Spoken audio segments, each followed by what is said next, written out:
Hello and welcome to Stories, the True and the Fictional, the Indie Author Podcast supporting indie authors from all around the world. This episode is brought to you by Rebecca Castles of the Rising Dawn series. You too can become a sponsor by heading on over to buymeacoffee.com/STTATF or follow the link in the show notes. And now, let's get into the show.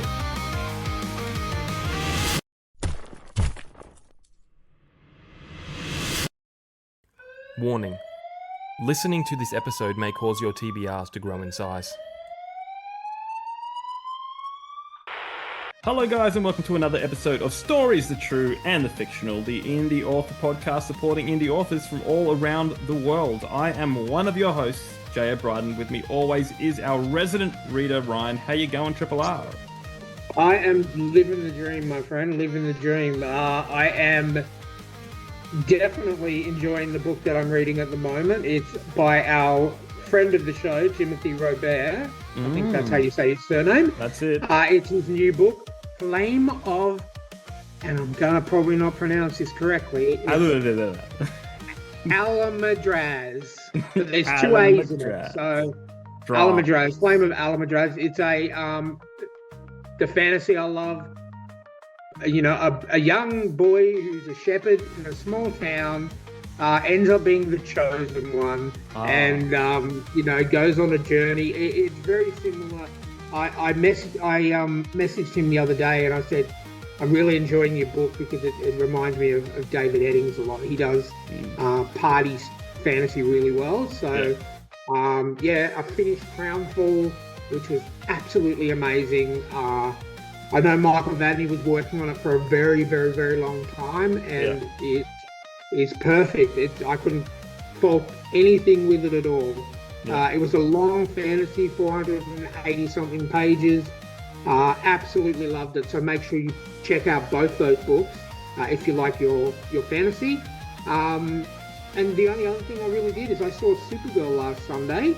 I was very impressed. I had just recently read the comic arc that it was based on, which is a 12-part limited series called Supergirl Woman of Tomorrow.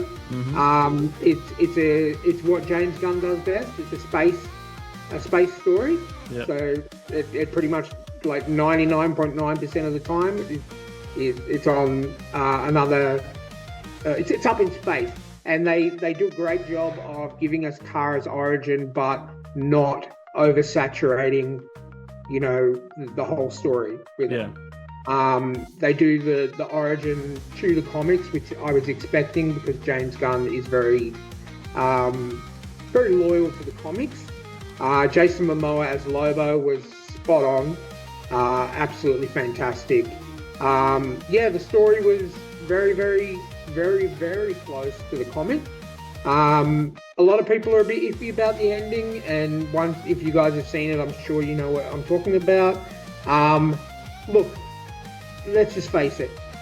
The movie is not going to be 100% comic accurate, because it's a 12-issue limited series. You cannot fit that much into a 2-hour movie. So I think everyone who's complaining about the ending needs to relax a little bit on, just chill. I am able to separate the comics and the movie. I go into the movie knowing what it's based on and just enjoy the movie. And I really did. It was really fun. There wasn't as much of the James Gunn humor as was in Superman, which was good. It's a coming of age story. She's young. She's 21. And you get to see crypto, a lot of crypto, which is good. I really enjoyed it. I don't really care what anyone online says. It was a really good movie, and I definitely watch it again. I think Millie Alcock is fantastic as Supergirl. So check it out if you're a fan of James Gunn, if you're a fan of Superman, the latest Superman movie, check it out. Really, really, really good. And there's no post-credit scene, so don't stay after the credits. There's zero post-credit scenes. I'm just checking because I don't think. Yeah. So James Gunn didn't direct it; he only produced it. Yeah, but he had I listened to a podcast with him, and I can't remember the person who directed it. He basically guided the director in terms of what he wanted the story to be like. Yeah. But look, I don't know if it's me becoming older and just getting a little bit more grumpier, but seriously, like the amount of people online that are just saying it's not true to the comics, it's never going to be 100% true to the comic. Just chill, just relax, and enjoy the movie for what it is, a good story. Yeah. Don't pick the crap out of it. Yeah, well, that's the world we live in. We like to pick. Yeah, look, I get it. I'm not going to hold it against you if you do it, but I scroll through Facebook and I'm just like, it's just people, it's just everyone finds something to complain about. I just went in, I enjoyed the movie. It was good fun. It was great acting. It felt like I was watching a comic book come to life, and that's all I need to enjoy it. Yeah. Cool. Yeah, so while I think of it, we're past halfway through the year. We are going to be doing our Indie Awards at the end of the year again, and Ryan suggested, and I think it's a good idea, we're going to have some categories, because let's face it, if Ryan could only choose one book, it would be horror, and that's just not fair on all the other and fantasy people. Especially that I've read 2 books this year that I simply just can't pick between. Yeah. I cannot pick between. They were both absolutely phenomenal books, phenomenal stories, and I'm just like, I need to have a best fantasy and a best horror. Yeah.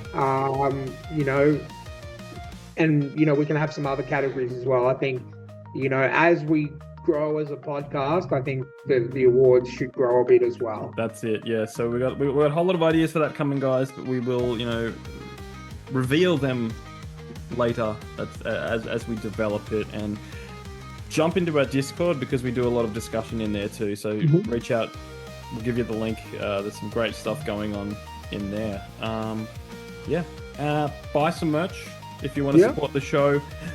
Check out our sponsor, Rebecca Castles, our honorary sponsors, Janelle Schiecke and Alexander Robb. All their links are down below. But right now we're going to dive into an episode with someone that Sam Robb recommended, Claire Merrick. And boy, this was a long episode. I believe it's longer than our episode with Mike Roberts. So strap in, but it was a really good conversation.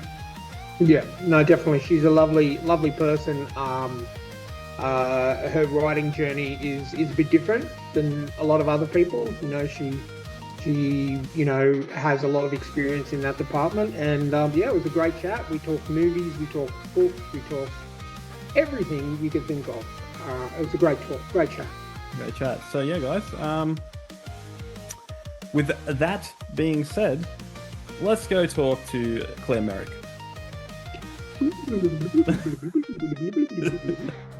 Claire Merrick, welcome to the show. How are you going? I'm doing good, thank you.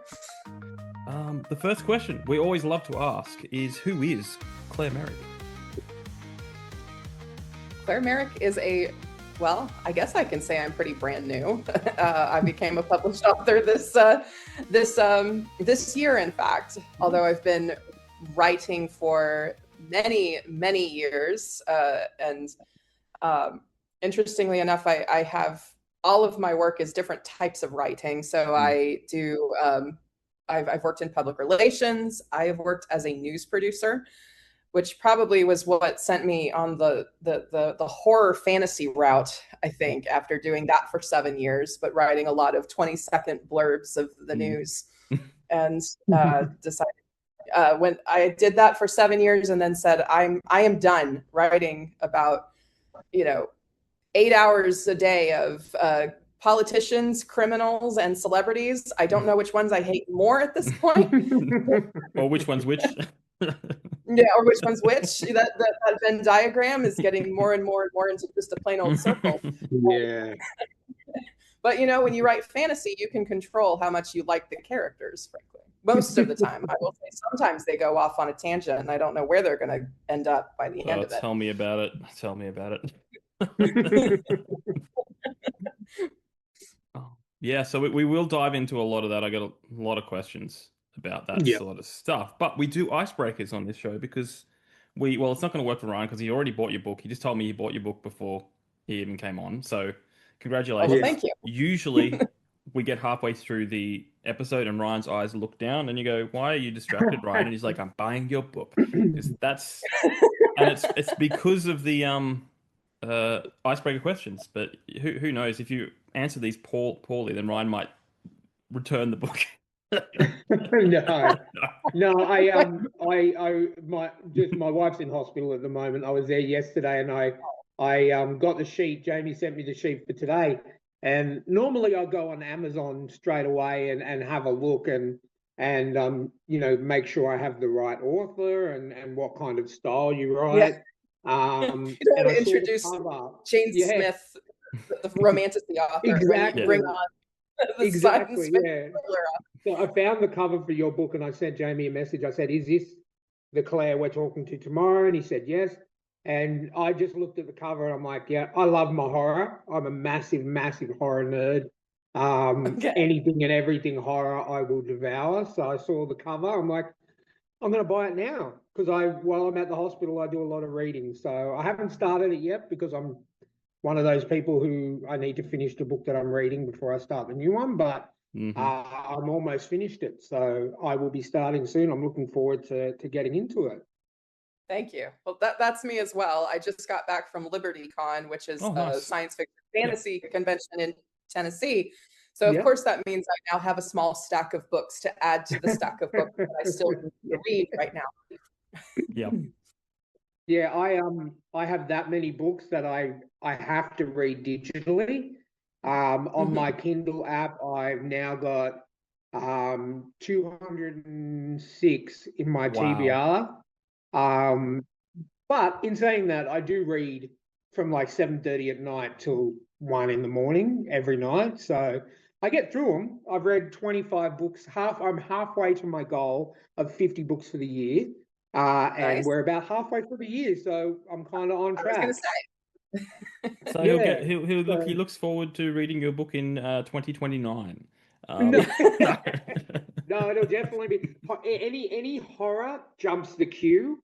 I have got a few arc reads at the moment, but generally I like to break it up. All the arc reads are fantasy, so I like to break up the fantasy with a bit of horror in between reading those. So because the fantasy ones are like the next fantasy book I have to read for the arc is 792 pages. So and I've got that's book 1 of 2. So and then they sent me the second book, which is just as long. So I definitely need a horror in between. I checked out your book. I think it was 231 pages or something. So that's short. It's on the shorter side, yeah. Probably by the time you finish it, I'll have the second book out.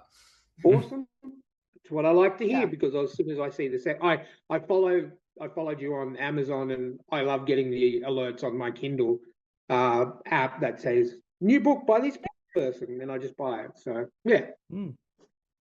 Great. Anyway, Ryan, who goes first? I can't remember. I'll go first. It's been a while. I missed the last episode, but I'll go first. So, who is your favorite all-time dynamic duo? So, for example, Timon and Pumbaa, Batman and Robin, Rick and Morty, that kind of thing. Who is your favorite all-time dynamic duo? That's tough. There are some good ones, especially in movies. I will say, probably just in terms of the comedy, Yzma and Kronk from The Emperor's New Groove are among my favorites for some of the funniest back and forth. And Classic. Eartha Kitt is incredible in that role. Yeah. I think it was one of her last roles before she passed on. Now Disney definitely know how to do the dynamic duos. Yeah, it's actually one of the few Disney movies I have not seen. I've always wanted to watch it, but everywhere I look, I can't find it because everyone's streaming nowadays. Well, it'd be on Disney Plus, isn't it? Yeah, you know what? I searched for it on Disney Plus not long ago and I couldn't find it. So maybe it's still signed on to some other streaming service and it's going to make its way over soon. Who knows? But Yeah, I've heard great things about it. It's underrated for just how I think it built up a following after it had been released as more people watched it, and everybody said this feels more like Looney Tunes than your traditional Disney movie. And I do believe it was rewritten several times. They had a more classic Disney, template going, and it wasn't working for them.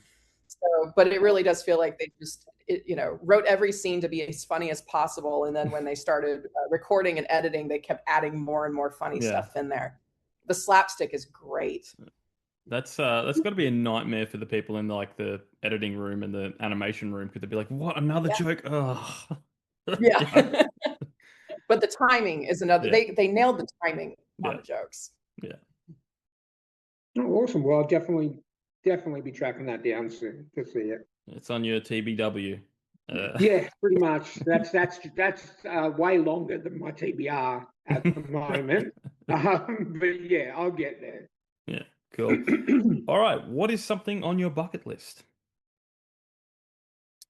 Bucket list, it would probably be something travel related. I like traveling and having half the the itinerary of stuff that is perhaps the usual touristy trap things, but then being able to find other little corners in towns that you would not expect. So I did quite a bit of Europe when I was in college, but there are certainly still, if you go to Italy, there's no two cities in Italy are alike. There's so we had to unfortunately skip Florence when I was there. So I'd love to go to Florence. I was in Italy when Pope Benedict abdicated, so that suddenly screwed everybody's schedule around, because suddenly we had to be in Rome for very specific points during the historic event while we were there. So we had to miss some other things. Japan, and New Zealand as well, just for the landscape. Lord of the Rings. Lord of the Rings, why not? Yeah. I don't know, did you hear apparently a guy who went around New Zealand recently and looked for every specific spot down to the camera shot and then reenacted the frame? I saw one where he drew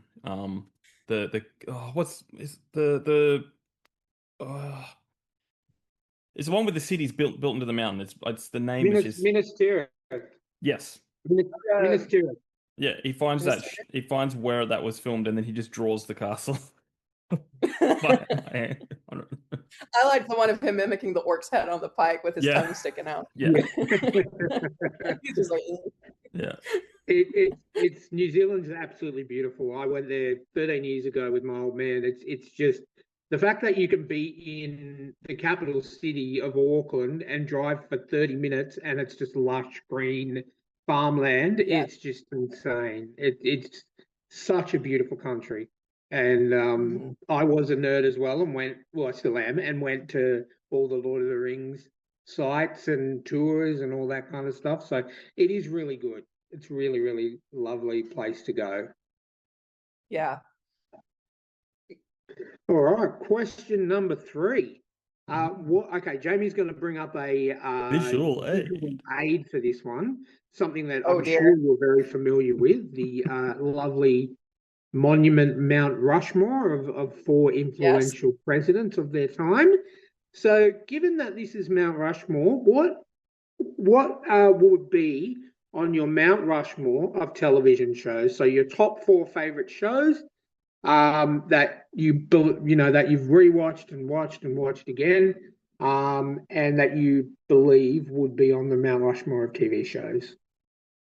So favorite shows pretty much that should be on Mount Rushmore. Let's see. So, OG Star Trek, obviously. Okay. Yep. Shatner. Yeah. Yeah. I don't know how many of the actors from that are still alive now. I think Shatner is. Awesome. That guy is starting to look like he's going to be Keith Richards and live forever. Yeah. That's it. Home Improvement on the sitcom with Tim Allen was Tool Time. Our whole family grew up watching that, and it was so good.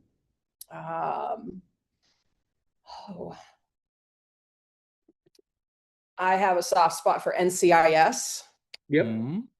All of them, or just the one with Gibbs, just the first one. That one is really that'll be the one for the crime serial one. Mm-hmm. And then going back to my childhood, I got to get one from the kids era. I did not have cable growing up, so we were limited in our house to PBS, which is the public television, and everything had to be educational in order to come out of that. So the fourth one that I will add was a show called Cyber Chase, which was a point where, because everything on PBS for years was how to read or how to be a good friend. That was their educational stuff. And then at some point in the 2000s, the STEM craze kicked in, and they said, oh, we've got to start teaching kids math and science. So they introduced Cyber Chase, which taught math. And it aligned about the point when I was in middle school and had, I'm finally seeing my mathematical lessons be portrayed. And Christopher Lloyd and Gilbert Gottfried were on that. Really? Yeah. That's amazing. I didn't recognize the name, but I just Googled it, and now I go, I know this thing. I didn't know it by name, but I recognized it as soon as I think it was a Canadian-made show. But yeah, how they that show introduced me to Christopher Lloyd, because we were watching it after school. We were still pretty young, and my mom walked through and started paying attention. She goes, I know that voice. Was he saying Great Scott a lot? Well, then she showed us Back to the Future. She said, it is time I show you Back to the Future for this guy. Yeah, no, Back to the Future is king. I always legitimately get excited when Christopher Lloyd turns up in anything, because he turns up in everything. Like I'll be watching there's an old show called, pretty old, like probably 20 years old, Chuck. When that came out, he's in an episode of that. I'm going Well, he's had 2 time machines stolen from him, because one was in Back to the Future and the other one was in Star Trek, when they repurposed his Klingon bird of prey to go back and save the whales in the next movie. That's it. And then I loved his cameo in Seth MacFarlane's A Million Ways to Die in the West. He wanders into a barn and there's a DeLorean. It was just like, it's funny. You know what? A good movie that Christopher Lloyd was in, and he had a small part. I don't know if you've seen it. It's that Nobody. Bob Odenkirk. Nobody. It's that Nobody movie. He plays his dad. Bob Odenkirk's dad, and it's kind of like a John Wick thing. Bob Odenkirk used to be part of a special ops team in the army, and they send some thugs to the nursing home where his dad, Christopher Lloyd, is. And they come in, but Christopher Lloyd used to be a special ops guy too. And he literally just shoots them both with a shotgun. And then the aged care representative comes in and just looks in the door and goes, everything okay? And he's like, yeah, no worries.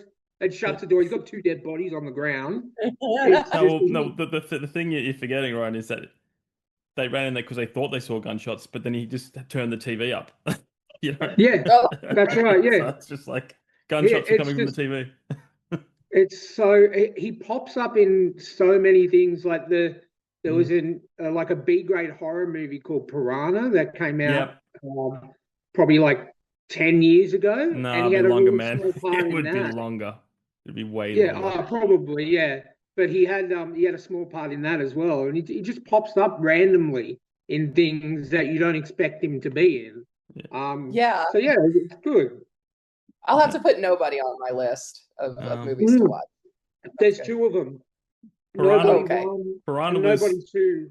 2010 for Piranha, right? Yeah. But yeah, Nobody's good because it's actually made by the same people that do John Wick. Yeah. It's really good. Like, I watched the first one with Jamie, I remember, at his house. And then my wife, because she loves John Wick, and I said, well, let's watch both of these. They're both on the streaming service, and she loved it too. It's just, you don't have to think. If you want to just sit down and watch a whole bunch of people getting what they deserve. Yeah. And Christopher Lloyd in his 70s with a shotgun. 80s. It's 80s. perfect.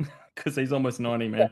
So yeah, John Wick, it's just how creative can we get with the gun violence, and just how much can these guys drink? Yeah. I'll never forget seeing John Wick 3 at the movies with everyone, with my wife and Jamie and all our friends, and just watching Keanu Reeves kill a guy with a book. That was just that was just peak cinema. Peak cinema. Yeah. Yeah. Yeah, Keanu Reeves was made for that role. Forget Matrix. Yeah. He's one of those actors like where the role has to fit him. And, and that just does perfectly. Like, because I've seen him I've seen him in a few things. And I'm like, I don't know how I feel about that one. I don't know. Yeah, I think he his career stalled quite a bit because they tried to shoehorn him into things that just were not. And he's just like, I don't want to do that. I'm like, okay. But yeah, I can't picture John Wick anyone else. Yeah, no. It's like Robert Downey Jr. with Iron Man. I cannot picture anyone else playing Iron Man. When I read Iron Man comics, I read them in Robert Downey Jr.'s voice, like his version of Tony Stark. Yeah. Keanu Reeves is one of those characters with John Wick that it possibly could have worked with another actor, but I don't think it would have been as good as it is with Keanu Reeves. It probably would have been Jason Statham, be honest. Yeah, well, he's kind of in that zone too, where all of his movies are pretty much the same thing. He's, he's found his niche. Yeah, exactly. He's like an ex-special forces guy who tries to retire to a small home in the regional area of America, and then I'm just trying to settle down. The violence finds me. He's exactly. He's the Adam Sandler of action stars.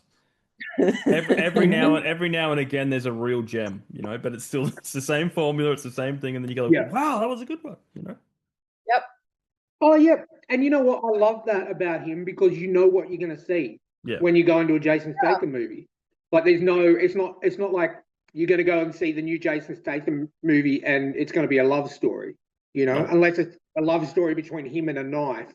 You know what I mean? Like, I will say an actor who surprised me because he's got a reputation. When Nicolas Cage did the movie Pig, did either of you see that? Because they marketed that off of his previous reputation, and everybody I think didn't think it was going to be the John Wick with a pig instead of a dog. And instead, it ended up being very, very different. I still enjoyed it a lot. I thought he did a good job with it. I think people keep forgetting he's an Oscar winner. Like he won an Oscar. Like in the 80s, and then it all went down. And you know what? Like, Nicolas Cage is, and we've discussed this before, he either really, really, really suits the role and does an amazing job, or the movie just wasn't well written and it wasn't for him. Like, me and Jamie separately, we both watched Spider Noir on Amazon Prime, which is, Spider-Man set in the 1920s and 30s. He was amazing in that. Absolutely amazing. I thought he was the perfect person to play, Spider-Man.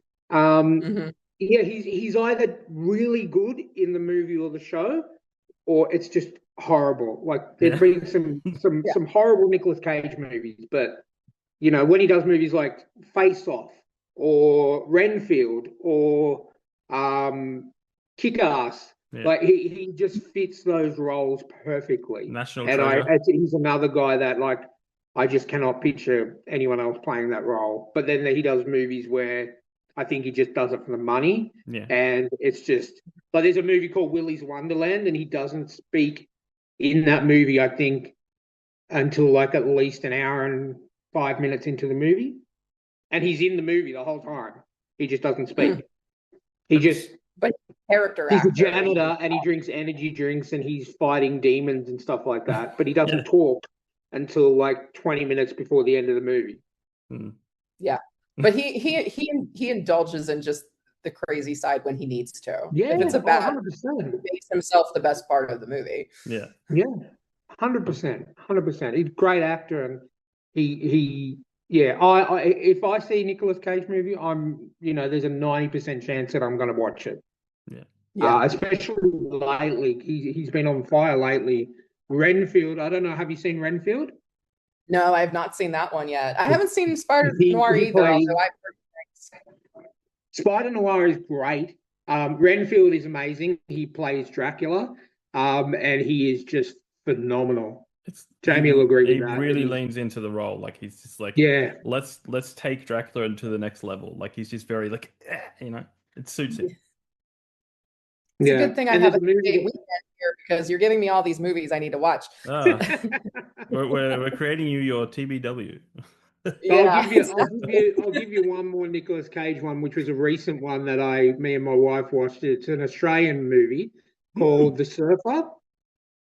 It was Julian McMahon's last movie before he passed away.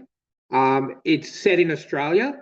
It's fantastic. It's absolutely fantastic. So it's kind of like I couldn't tell you what genre it is because it kind of blends a few together. Like it blends psychological thriller with, modern day Australian, surfing group that doesn't like other people surfing, and then it kind of has a twist and everything. It's really good. You should check it out. Oh yeah, interesting. I'll do that. Yeah. Anyway, back on Christopher Lloyd. The next question. Dr. Emmett Brown leaves his DeLorean parked in your driveway. Where/when are you going? I'm curious. Okay, so part of me wants to say I want to take it really far back into the past, but if we're check out ancient Rome, ancient Egypt, when all of that stuff, the architecture was still up. But if we're operating on Back to the Future rules, I probably don't want to go too far back in time because that just means there's so much more that I can change. Yeah. Yes. Throughout the modern era. Maybe even take it into the future and see, okay, is there anything that I want to capitalize on, in 5-10 years? Is there anything I want to warn somebody about? That could be another. That'd be the safer option because you can't screw up the future. Yeah, you don't have to worry about changing anything unless you want to change it for the better. Well, I always found it funny about the second one. It's like, Marty, we have to do something about your kids. And we were like, well, you don't need to go into the future to do that. You can just... Yeah. just tell them you can now. Just tell them now, It's just funny, but it wouldn't have been that fun, That first movie, they just re-released it in the theater. I think it was last year for the anniversary. Man, rewatching it, for how tight it was. Yeah, it still holds up. Yeah. It really does. It's the scene when his mom shows up and is asking him to the dance. Yeah. And Lloyd's behind him the whole time, just making these facial expressions as they watch their plan fall apart. It's one of the funniest. It's that great subtle acting. Yeah, he's got really good crazy eyes too. Just turns and puts doesn't quite put his head in his hands, but you can tell he wants to. Yeah, that's it. Now, because you're watching Scrubs, Ryan, did you know Ted the lawyer Ted? Yep. That's Christopher Lloyd's nephew. Really? Yeah. Okay. Well, they don't look alike at all, but there you go. When you watch it, you'll see it. Yeah. Now I think from the next episode. Because I was the same. I was like, hang on, what? When I found out, I was just like, oh, I can't unsee it. Yeah. They're Well, there you go. All right. Are they like a Shepard family, or are there a bunch of Lloyds in Hollywood? Probably. All right. Question number 5, and this is a question that we inherited from another show. We thought we'd keep it going. So basically, the question is hot air balloon or janky sub? And basically, would you rather fly in a homemade hot air balloon way up in the sky or a homemade submarine way down in the ocean's depth? I like to call this question, how would you like to die? Would you prefer to die by falling out of a hot air balloon, or would you prefer to die instantly by imploding in a submarine? Yeah. I call this question, how many of my phobias would you like to trigger right now? Would you like to throw some bees in there while you're at it? Sure. Well, let's add the submarine is filled with bees. It's infested with bees, yeah, or wasps. Those are the real. And the hot air balloon is infested with like rats or something.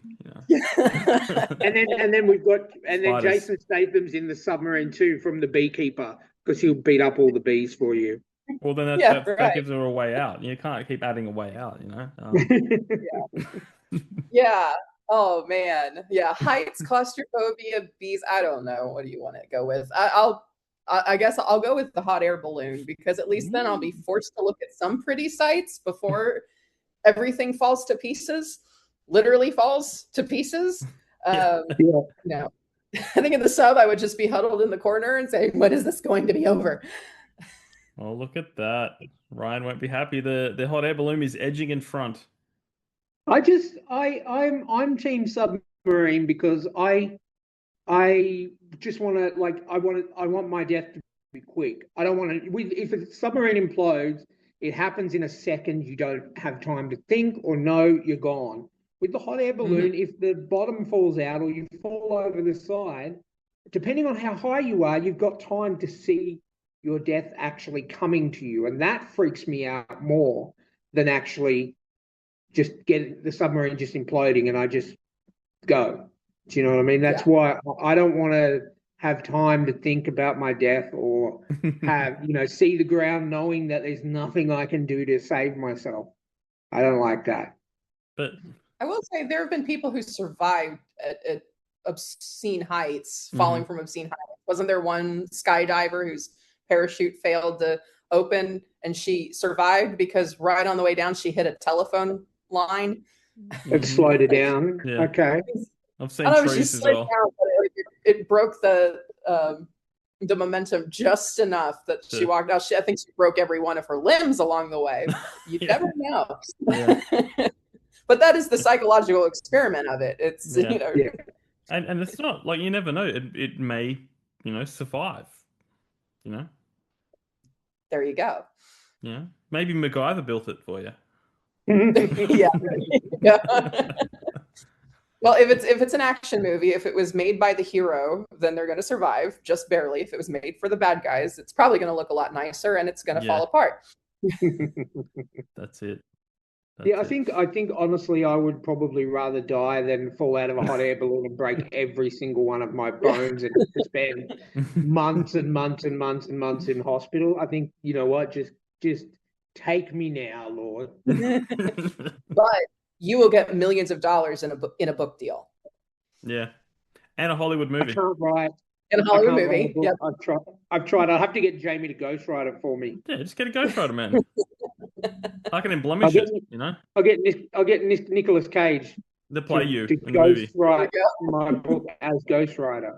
No, that's it. I made the joke ages ago and you didn't laugh, so I'm not going to laugh at that joke now. Because that's the best joke. Ghostwriter. He's just like flaming pen. Flaming pen.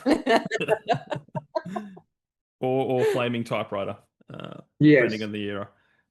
There you go. Cool.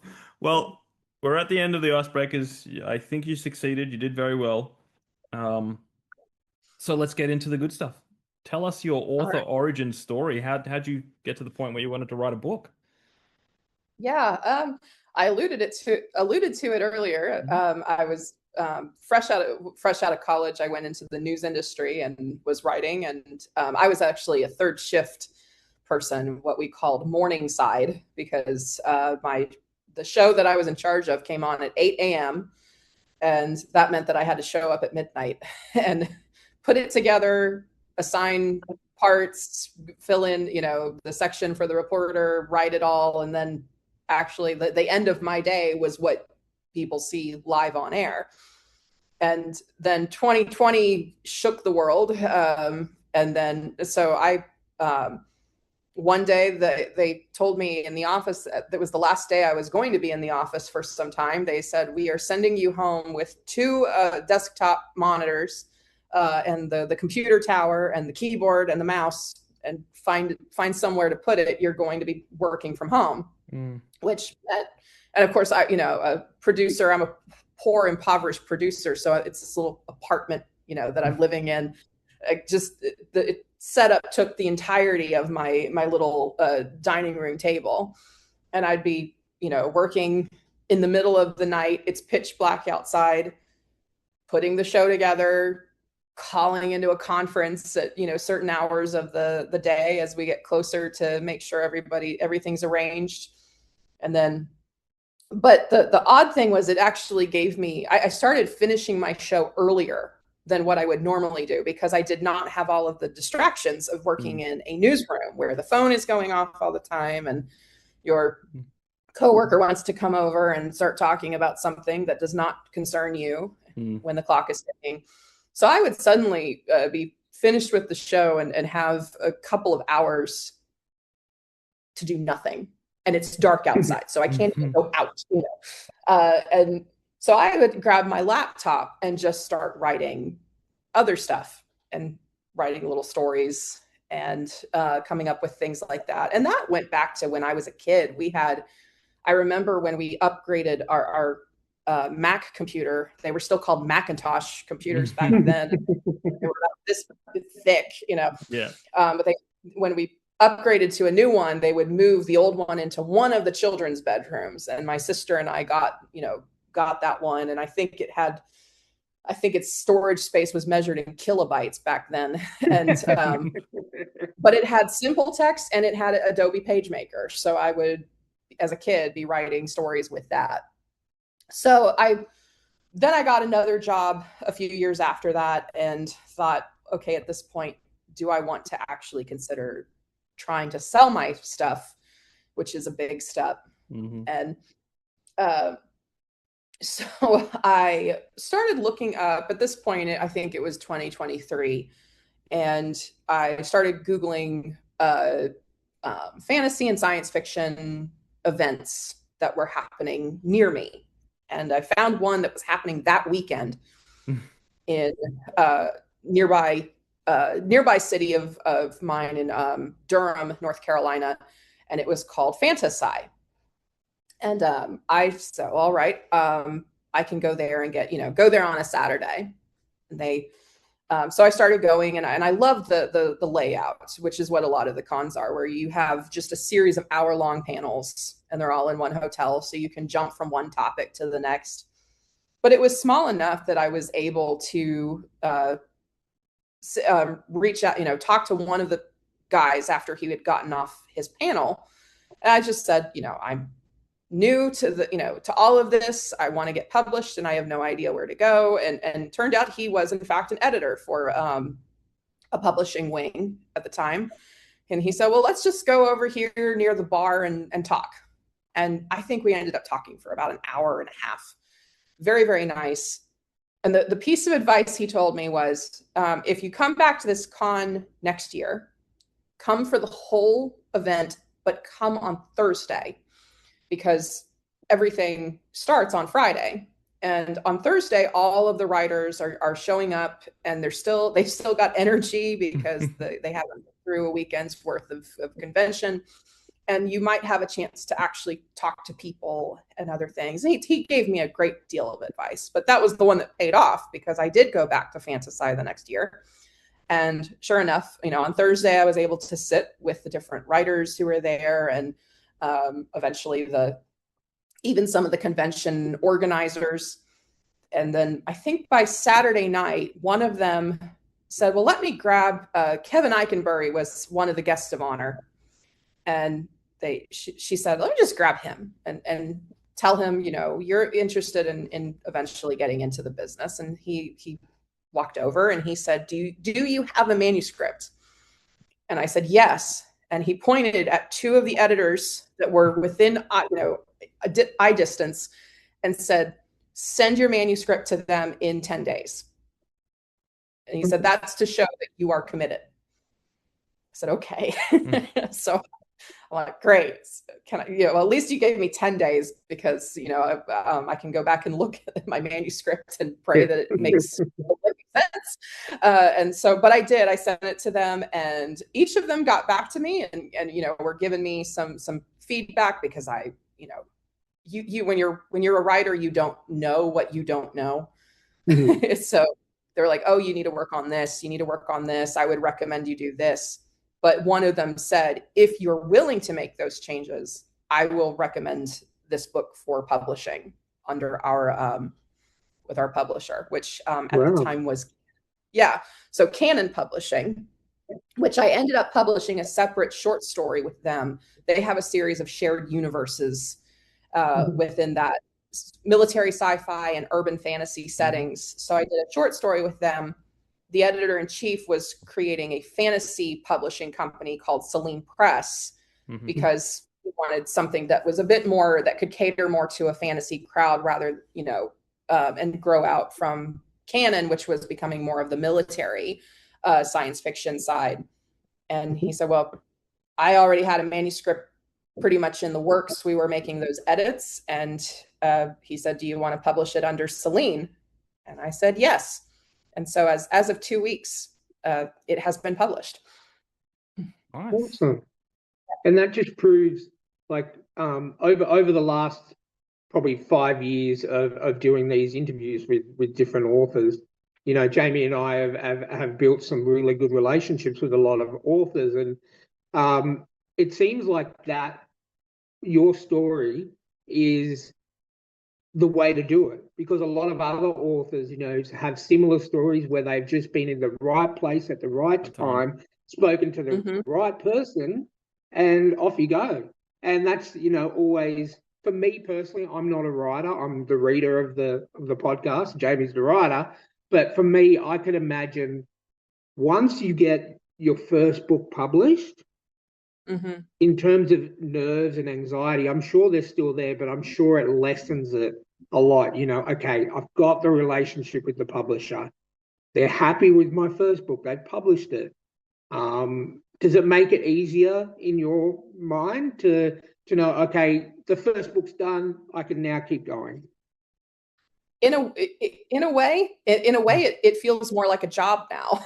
It's, it's like, oh, okay, now it's written, and now I have to keep writing, because there's a part 2 to this story. Oh, now I have to market it, which is, certainly important if you're an independent publishing, which I am, but I think even traditional publishers are now really pushing their writers to have a social media presence and build up a persona. So learning a lot of the ropes was really vital. And much of, a lot of what I knew about writing was stuff, like it's what you've absorbed over the years of reading stories. But having somebody who could step in and say, no, this is where you need work. This is where you're dropping off. And here are some resources to go to. Here is a person to talk to who is really good at this stuff. And that was what a few of them have said that are on the editing side of Canon, have told me, that they're looking for people that they know they can work with. Yeah. So they don't expect your first book to be perfect, but they can recognize if you have the potential to learn from, learn and work with them. They want consistency, they want quality, and they also want responsiveness. So they want somebody who is willing to, to take their criticism and turn it around into something good.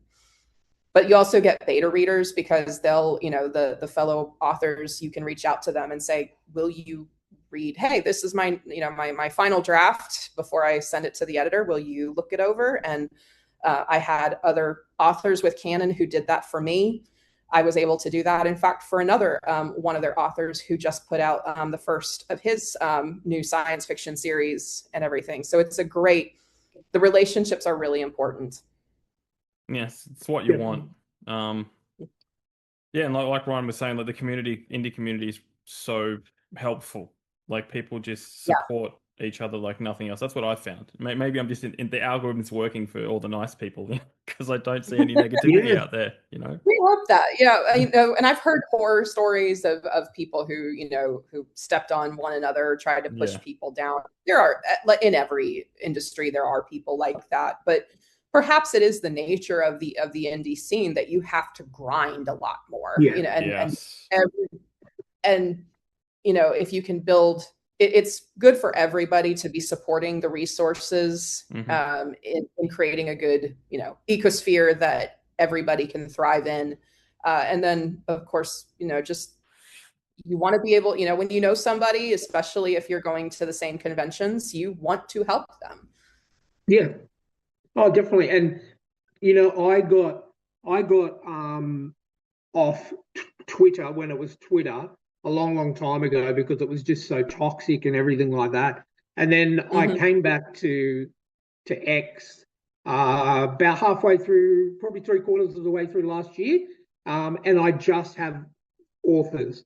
So the authors we've had on the show, some of my favorite authors. And you know what? That it made X my most the social media that I go to the most because it's the most wholesome, and I can reach out to an author and I go, hey, I read your book, I really, really liked it. I'm gonna just letting you know, I put it because every book I read I review on Amazon and Goodreads because I know it helps out you guys. And I reach out and the fact that I can have conversations with authors for 30-40 minutes just back and forth on X. The community that we're a part of is absolutely amazing. All the authors are totally down to earth, reachable, and that's what I love about indie stuff. I absolutely love about indie stuff. Like my bookshelf and my digital bookshelf used to all be traditional published authors, like Stephen King, Dean Koontz, all those kind of people, and now it's all indie. I don't really have any traditional public. It's literally all those TBRs I mentioned off air are all indie. They're all indie authors. And I could not be more happier to be a part of that community, as I'm not a writer, I'm a reader, but I've been accepted into that community because of the podcast. So you are right. There are so many people out there that can help you. There's so many resources out there. And if there's any authors that are watching that are just getting started, you need to talk to people, talk to authors. I was scared to talk to authors when we started this podcast, but, indie authors are the most down to earth people. Just reach out and ask for help and you will get it back tenfold. So 100% can agree with everything you said there. And this is speculative on my part, but indie authors are most likely, this is not our full-time job. And so we have to be out in the world, which is key, not to finding stories, but, being able to engage with people and really appreciate the customer base that you are building and everything. So it really does encourage us to build up social skills that we need to have. And I am an introvert, so I mean, at the end of this con that I went to, I didn't want to do anything other than, lie at home and not talk to anybody, but you learn the skills, through regular interactions and everything.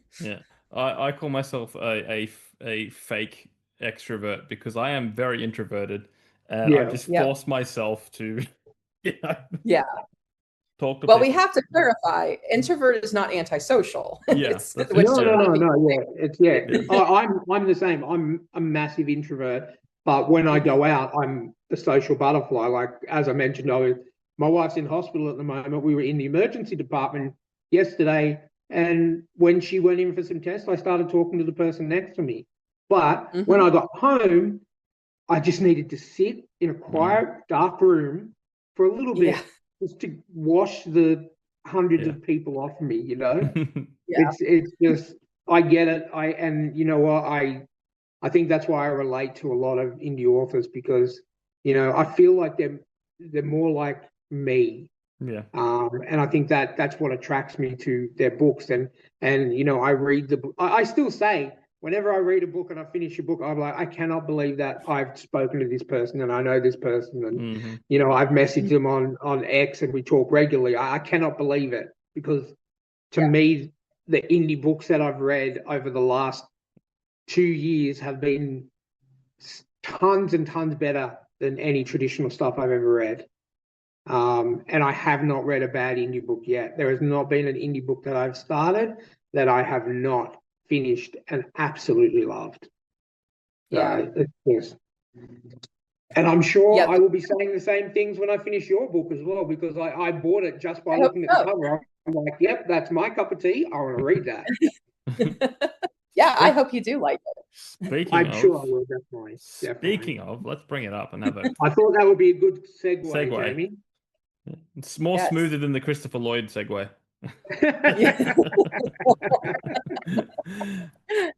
This is a fantastic cover. Now I've got to ask, because you run in the same circles as Sam Robb. Is this the same cover designer, or because it looks similar? I don't know if it's exactly the same designer, but it was all done through the same company. So they would have had probably, it would not surprise me if they went to a similar contact and said, design, here's the premise, make a cover out of that. It's just I can tell. Is this which publisher is this again? So this is Celine. Yes. Okay. Celine Press, I should say, just to clarify that. Not just some lady called Celine. Yes, have a book. Canon Publishing, Celine Press. So. Cool. Yeah, because it definitely looks like the same style that I've seen from a lot of books that come out of there. So they've definitely probably got someone there that's going, slow down, I can't keep up with all this book design.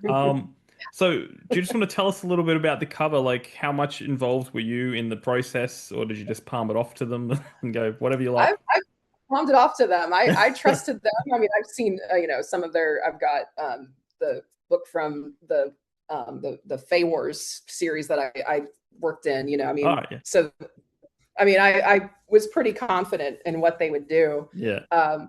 I gave them a little bit of flack for having two. I think they show multiple trees screaming. I think if you'll know, in the book, it's actually one.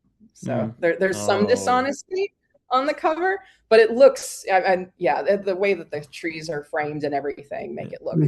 Unless cool. The tree is like moving, it's like one of like the Flash, when you see the Flash run, it's like. But given the nature of what it does, it probably does feel for the people in this town like it is, coming from all over.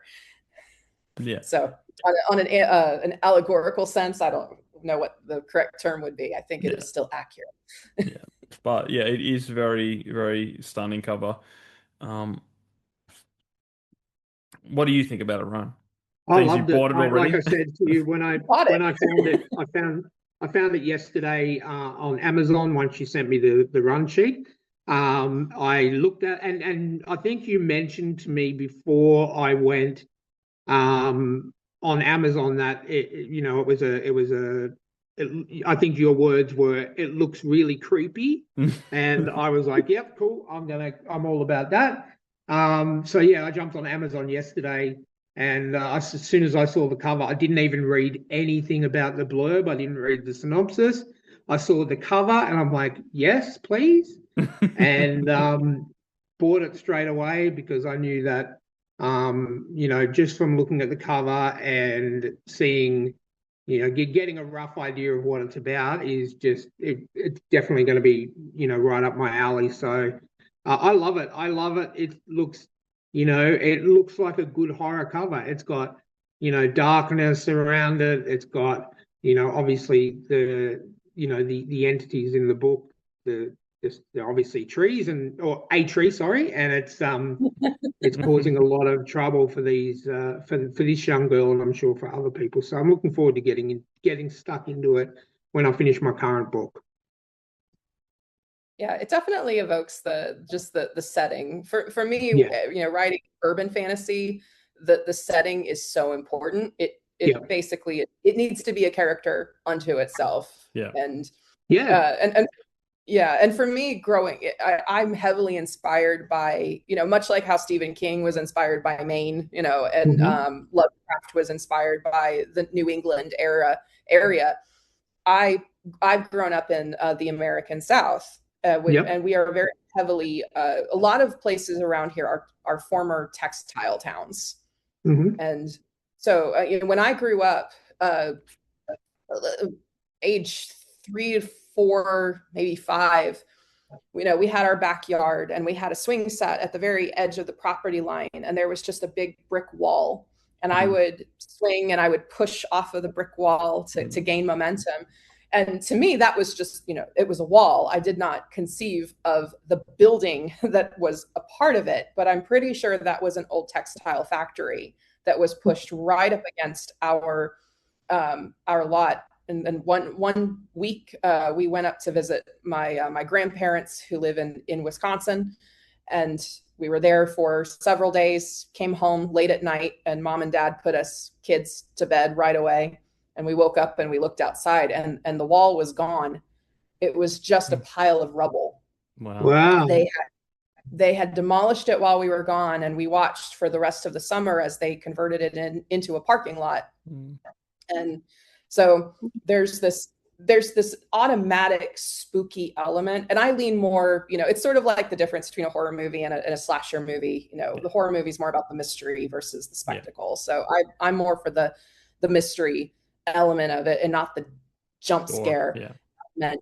But but there's just a natural haunting feeling to a lot of these old buildings that tower over everything else. They have the enormous smokestacks where they're, the boilers used to be running at full steam, and some of them even have old machinery in them from those days when you would have hundreds or thousands of people coming in and working on a loom for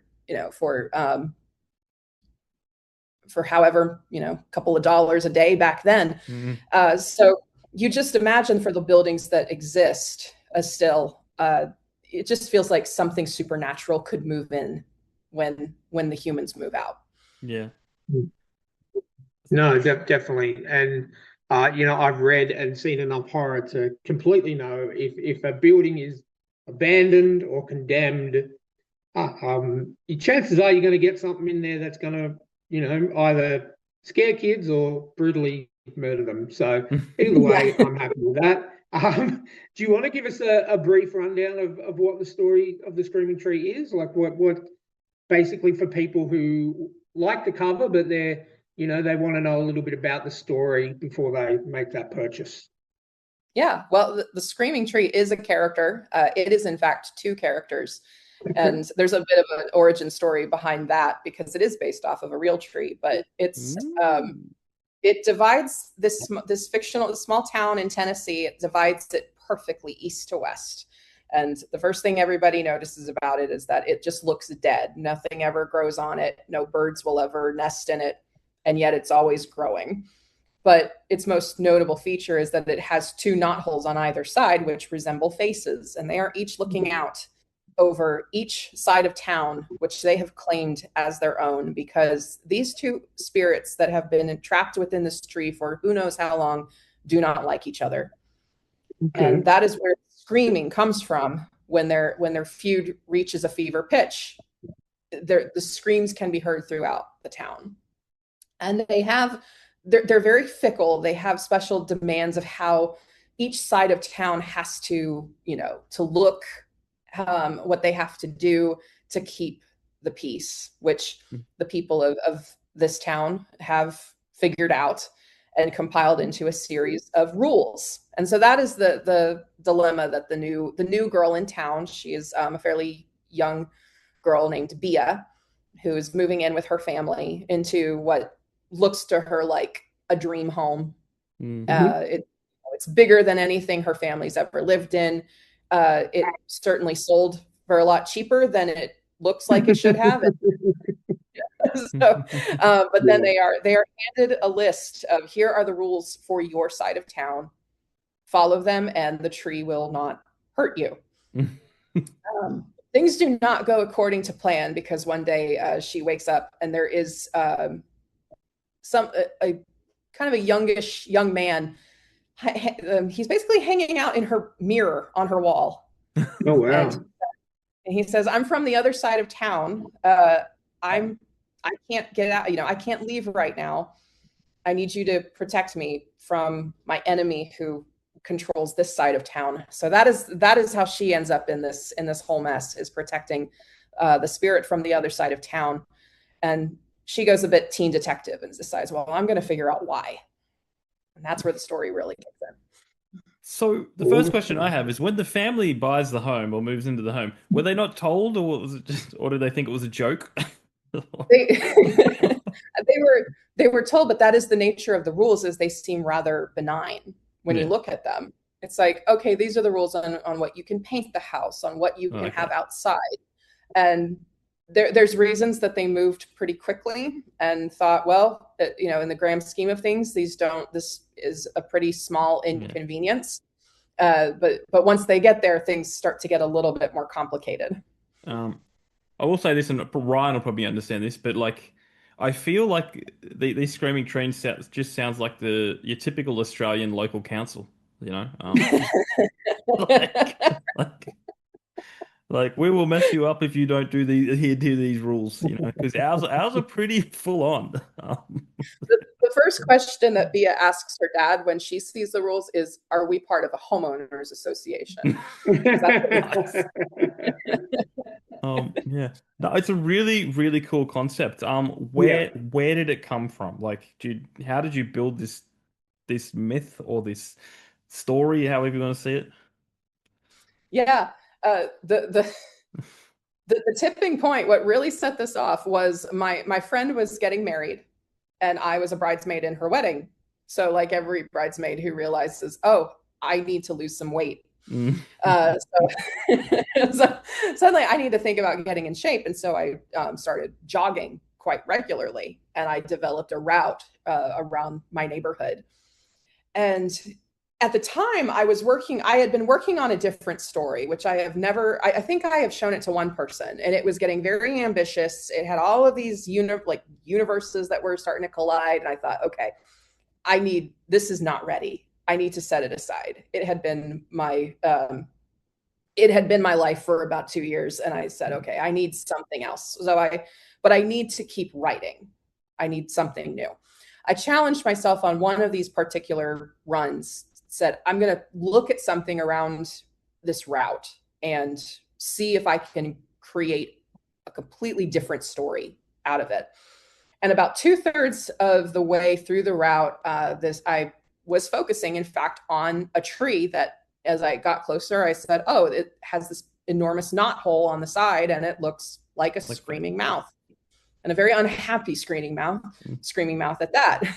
I thought, oh, that looks suitably disturbing. And then I came around the other side and saw the second knot hole, again, on the opposite side. And when you start to see that, your brain fills it in. I can't remember the scientific term for what they call it when you start seeing people or animals in shapes. It really did start to look like, a single, like two people trying to pull free from this tree, reaching from, either side. And so I ended my run. I would always end it at this coffee shop that's downtown. And I, grabbed my laptop and I sat it down on the counter where I would work. And I just started writing a backstory for what these two people, who they were, and the idea of them controlling a small town through these very capricious rules came about very quickly.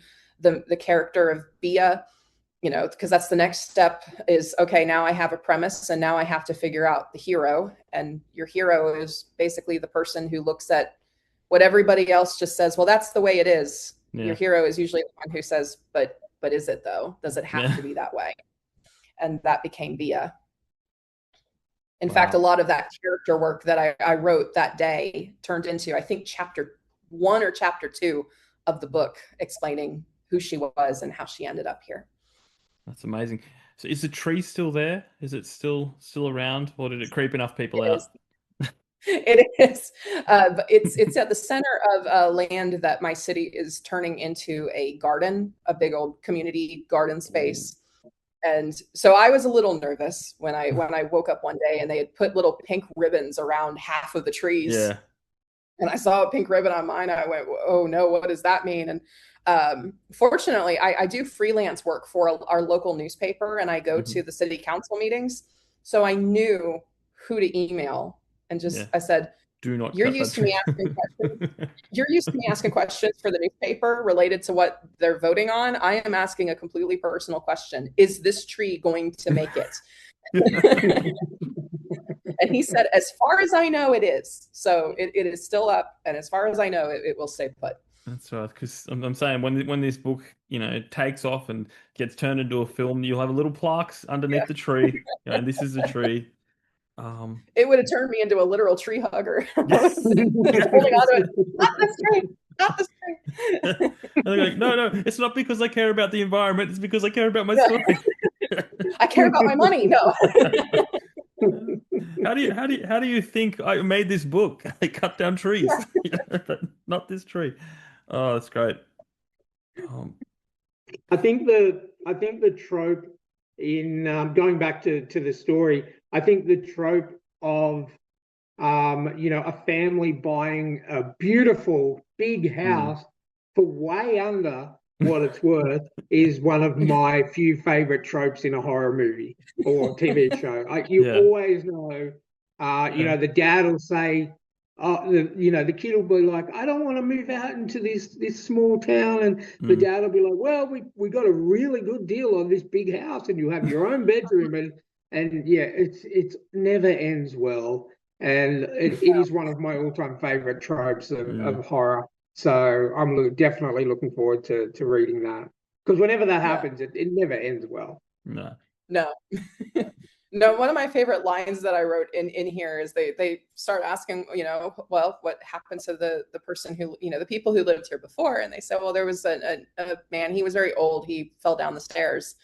And at this point, we had started to put things together, and she leans over to one of the people that she's now making friends with. She goes, what happened? How did he fall down the stairs? And I can't remember.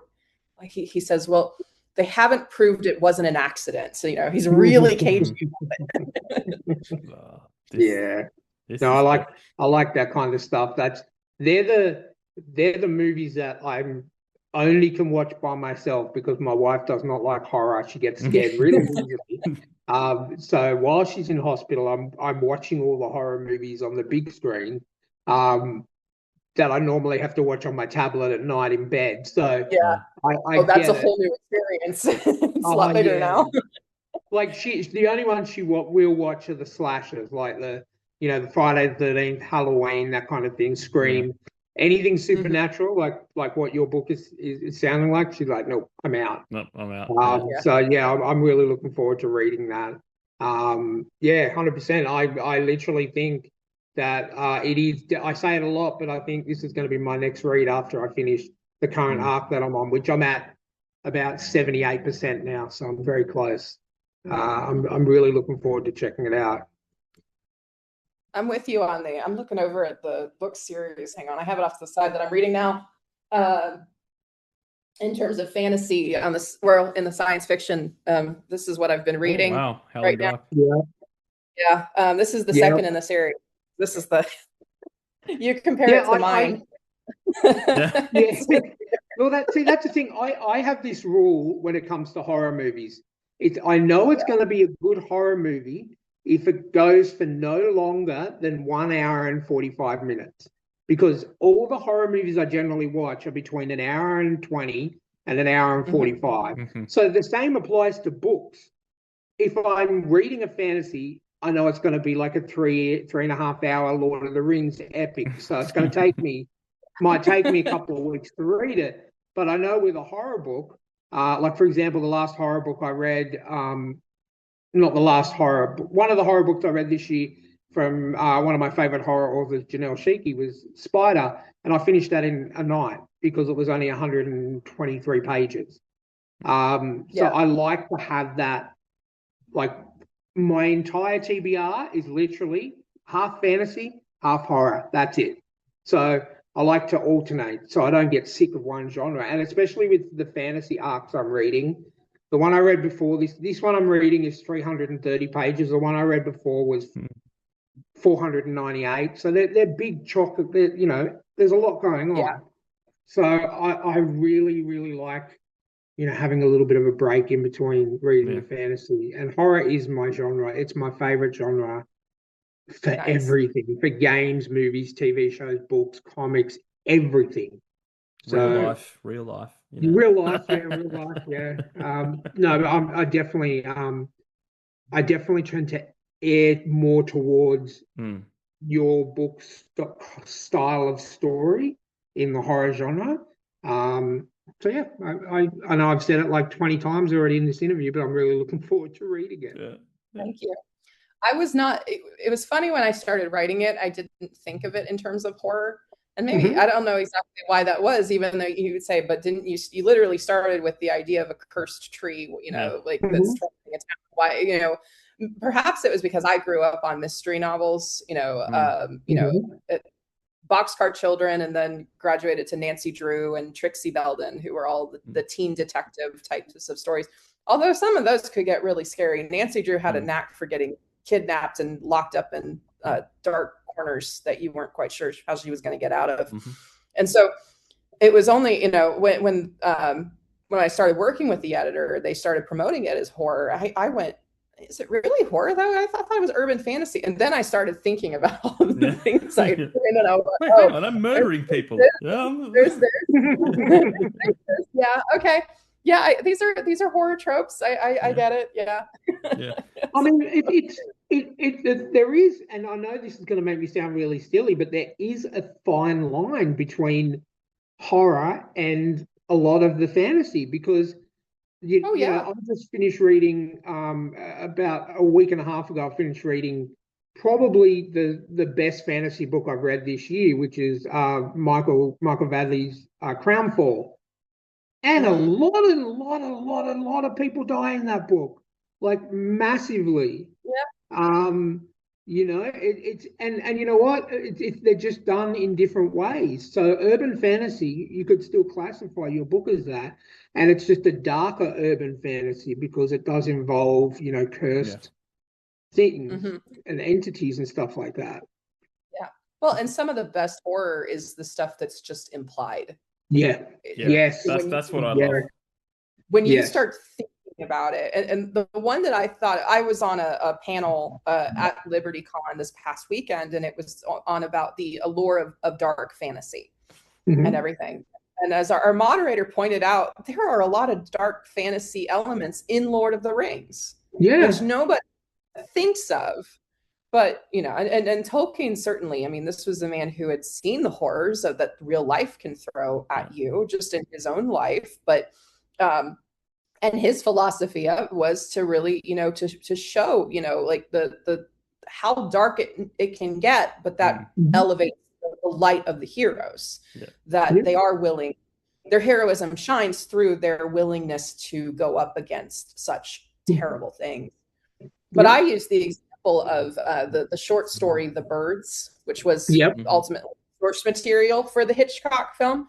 It's primarily just the atmosphere of the family being trapped in their home with the windows all boarded up, and they can hear the birds, and they and then they start thinking about their neighbors who were not prepared, and it was so haunting that to go to bed, I had to walk up this, a flight of stairs, and there were these big windows overlooking the staircase.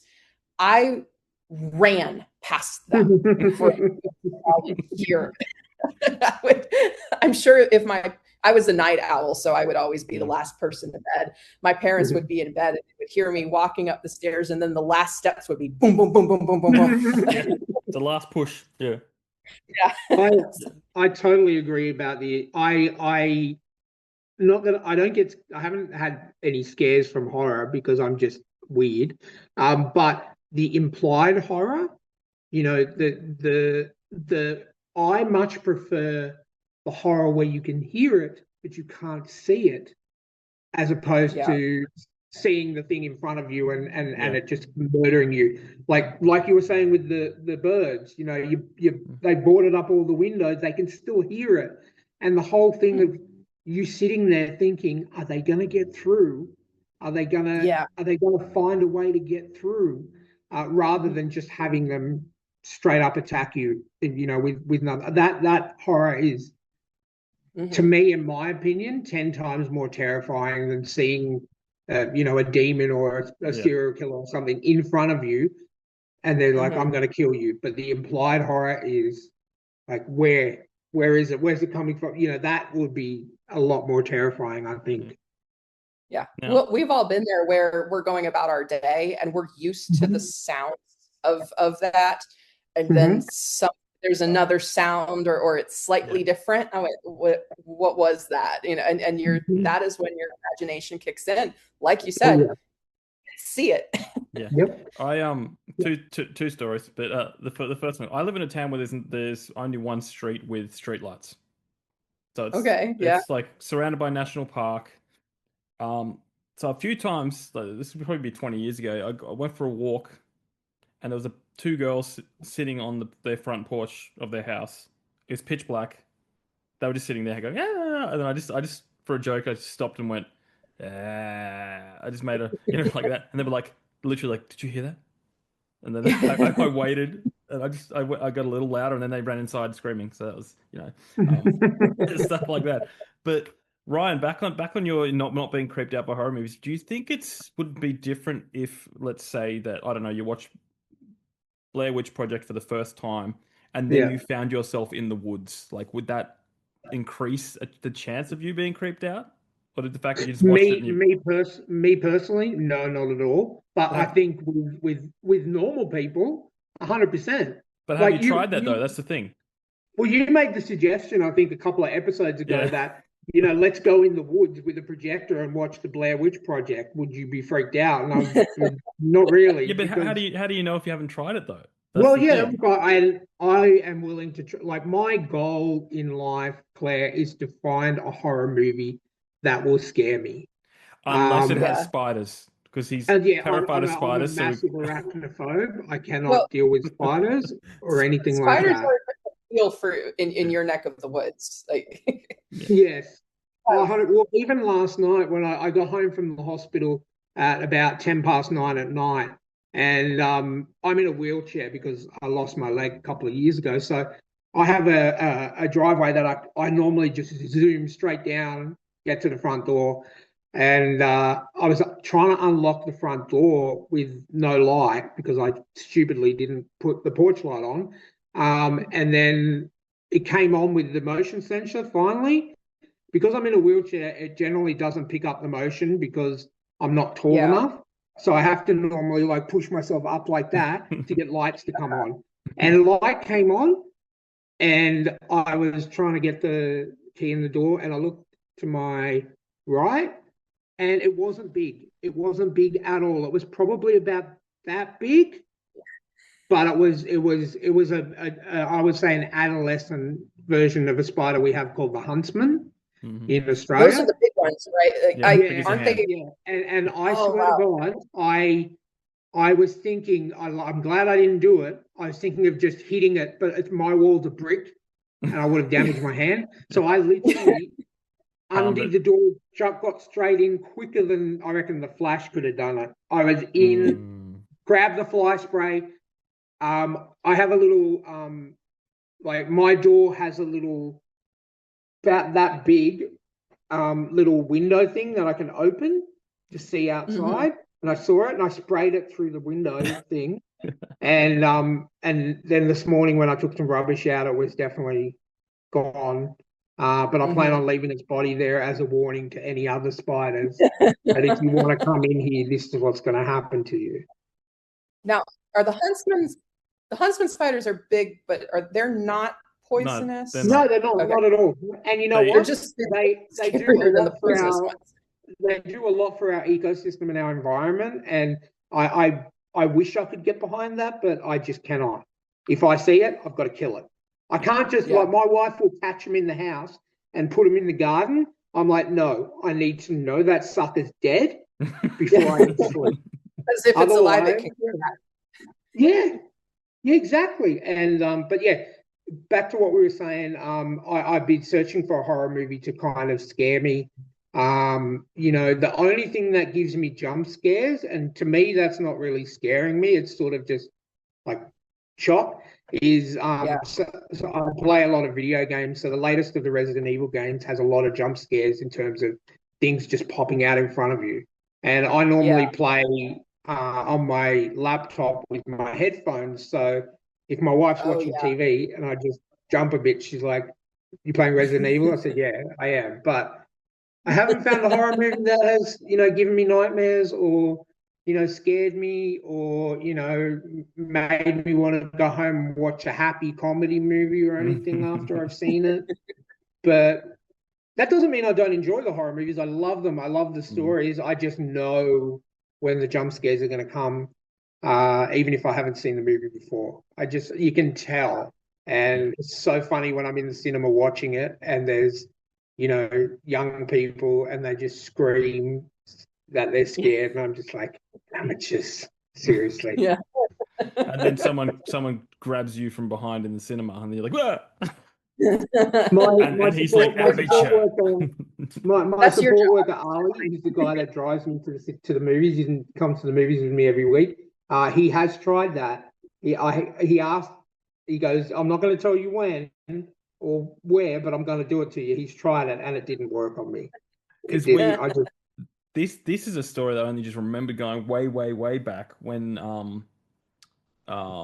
with Chris Ryan, and we were in a cinema watching. I can't remember what movie we were watching. It was something creepy was happening, and there's a guy that we knew 3 rows down, and we kind of could know the jump scare was coming. So I had a Malteser, and I stood up and I pegged it into his popcorn bucket at the perfect time, and it was popcorn in the face, and he was just like, "Ah!" And it was just, wish I had a camera.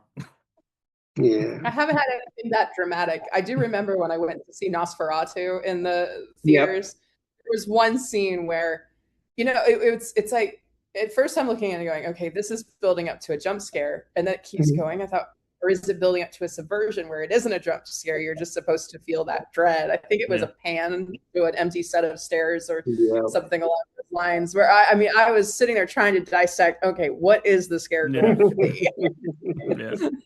That was a top movie. That's what my wife's favorite horror movie is, the original Nosferatu came out in, the second one that came out in the 70s.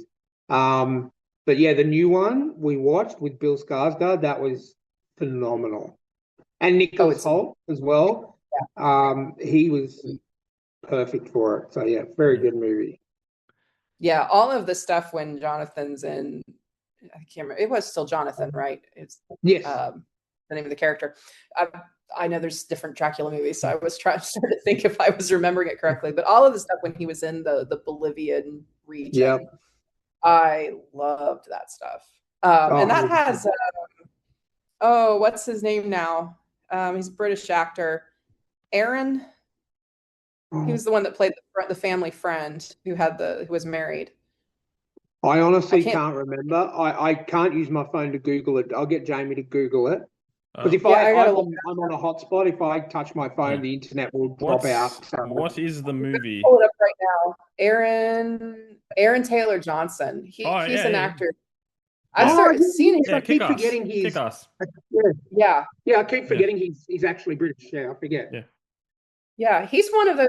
Just every time he's in a movie, I go, he's really good. Yeah. He was in Bullet Train with Brad Pitt, and I really enjoyed that The two of them were. There's a new movie that just came out on streaming. I think I saw it at the movies called Fuse, Fuze, where he actually used his real voice, his English accent. That was phenomenal, absolutely phenomenal, that movie. So he is a really good actor. Yeah. Yeah. He's very charismatic. Well, he started young. He's in the he's in Shanghai Nights. Really? Oh, that goes back a bit. Yeah, he's a little kid. With his real accent. Yeah. Because I love those movies.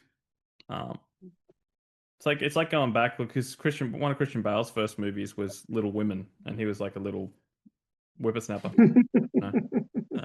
Before he became one of the best actors in the world. Because people keep forgetting he's British. But I think he said recently that like people get shocked that he's not like American. It's like Hugh Laurie. You know, so people go, wait, he's British. Yeah. Well, he fooled the casters of House, because his American accent was flawless. Yeah, it was very good. Anyway, we that's a massive tangent we just wandered off on. Let's get back to books. That's all right. Is the Screaming Trees a standalone sequel? Are you going to build the universe? Like, what's happening with that? It's going to be at least 2 books. I'm working on the second book now, which is very close to being done. But the benefit of this one being out is, going back and looking at things and going, I need to, this is something I need to flesh out. Yeah. There's, at least one villainous character that I need to, that I'm like, I need to give this person more stuff to do, because now that I'm looking at everything within the broader context, it's very helpful if you're a writer to step back from your work for a little while. Yep. And everything, because it also helps because it means that when you finally finish, a series, then at least you've probably begun work on another project. Yeah. And have some groundwork to move on to the next thing.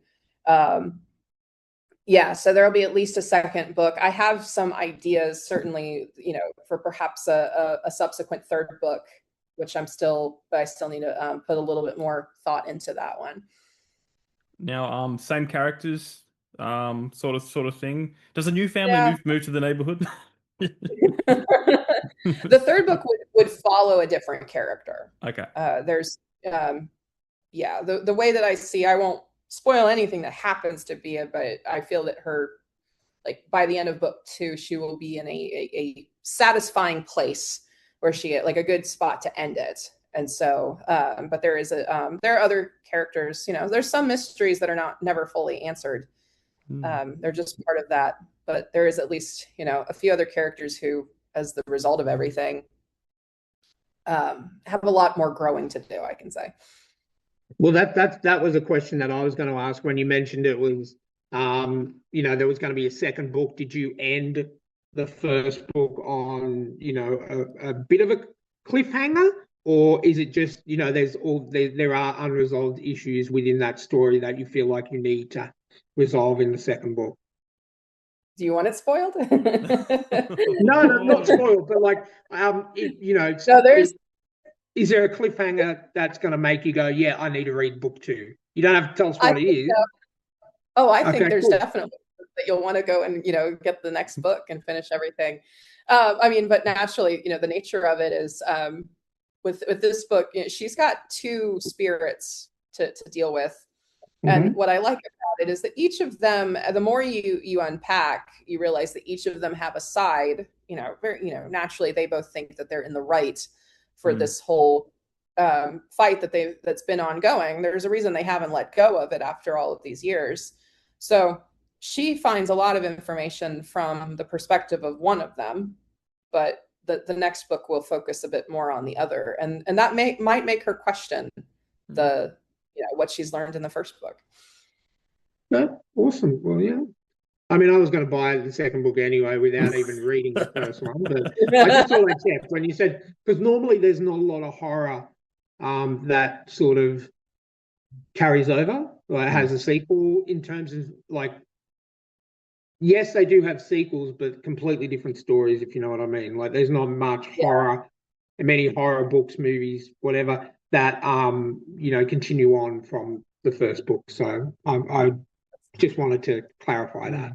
Well, it's like, how many Final Destination movies are there? Or what, Yeah, it's the same. exactly. Yeah, You get a different set of people. Yeah. correct. Yeah, correct. Yeah, and that's just a horror thing. Like, they do that to death.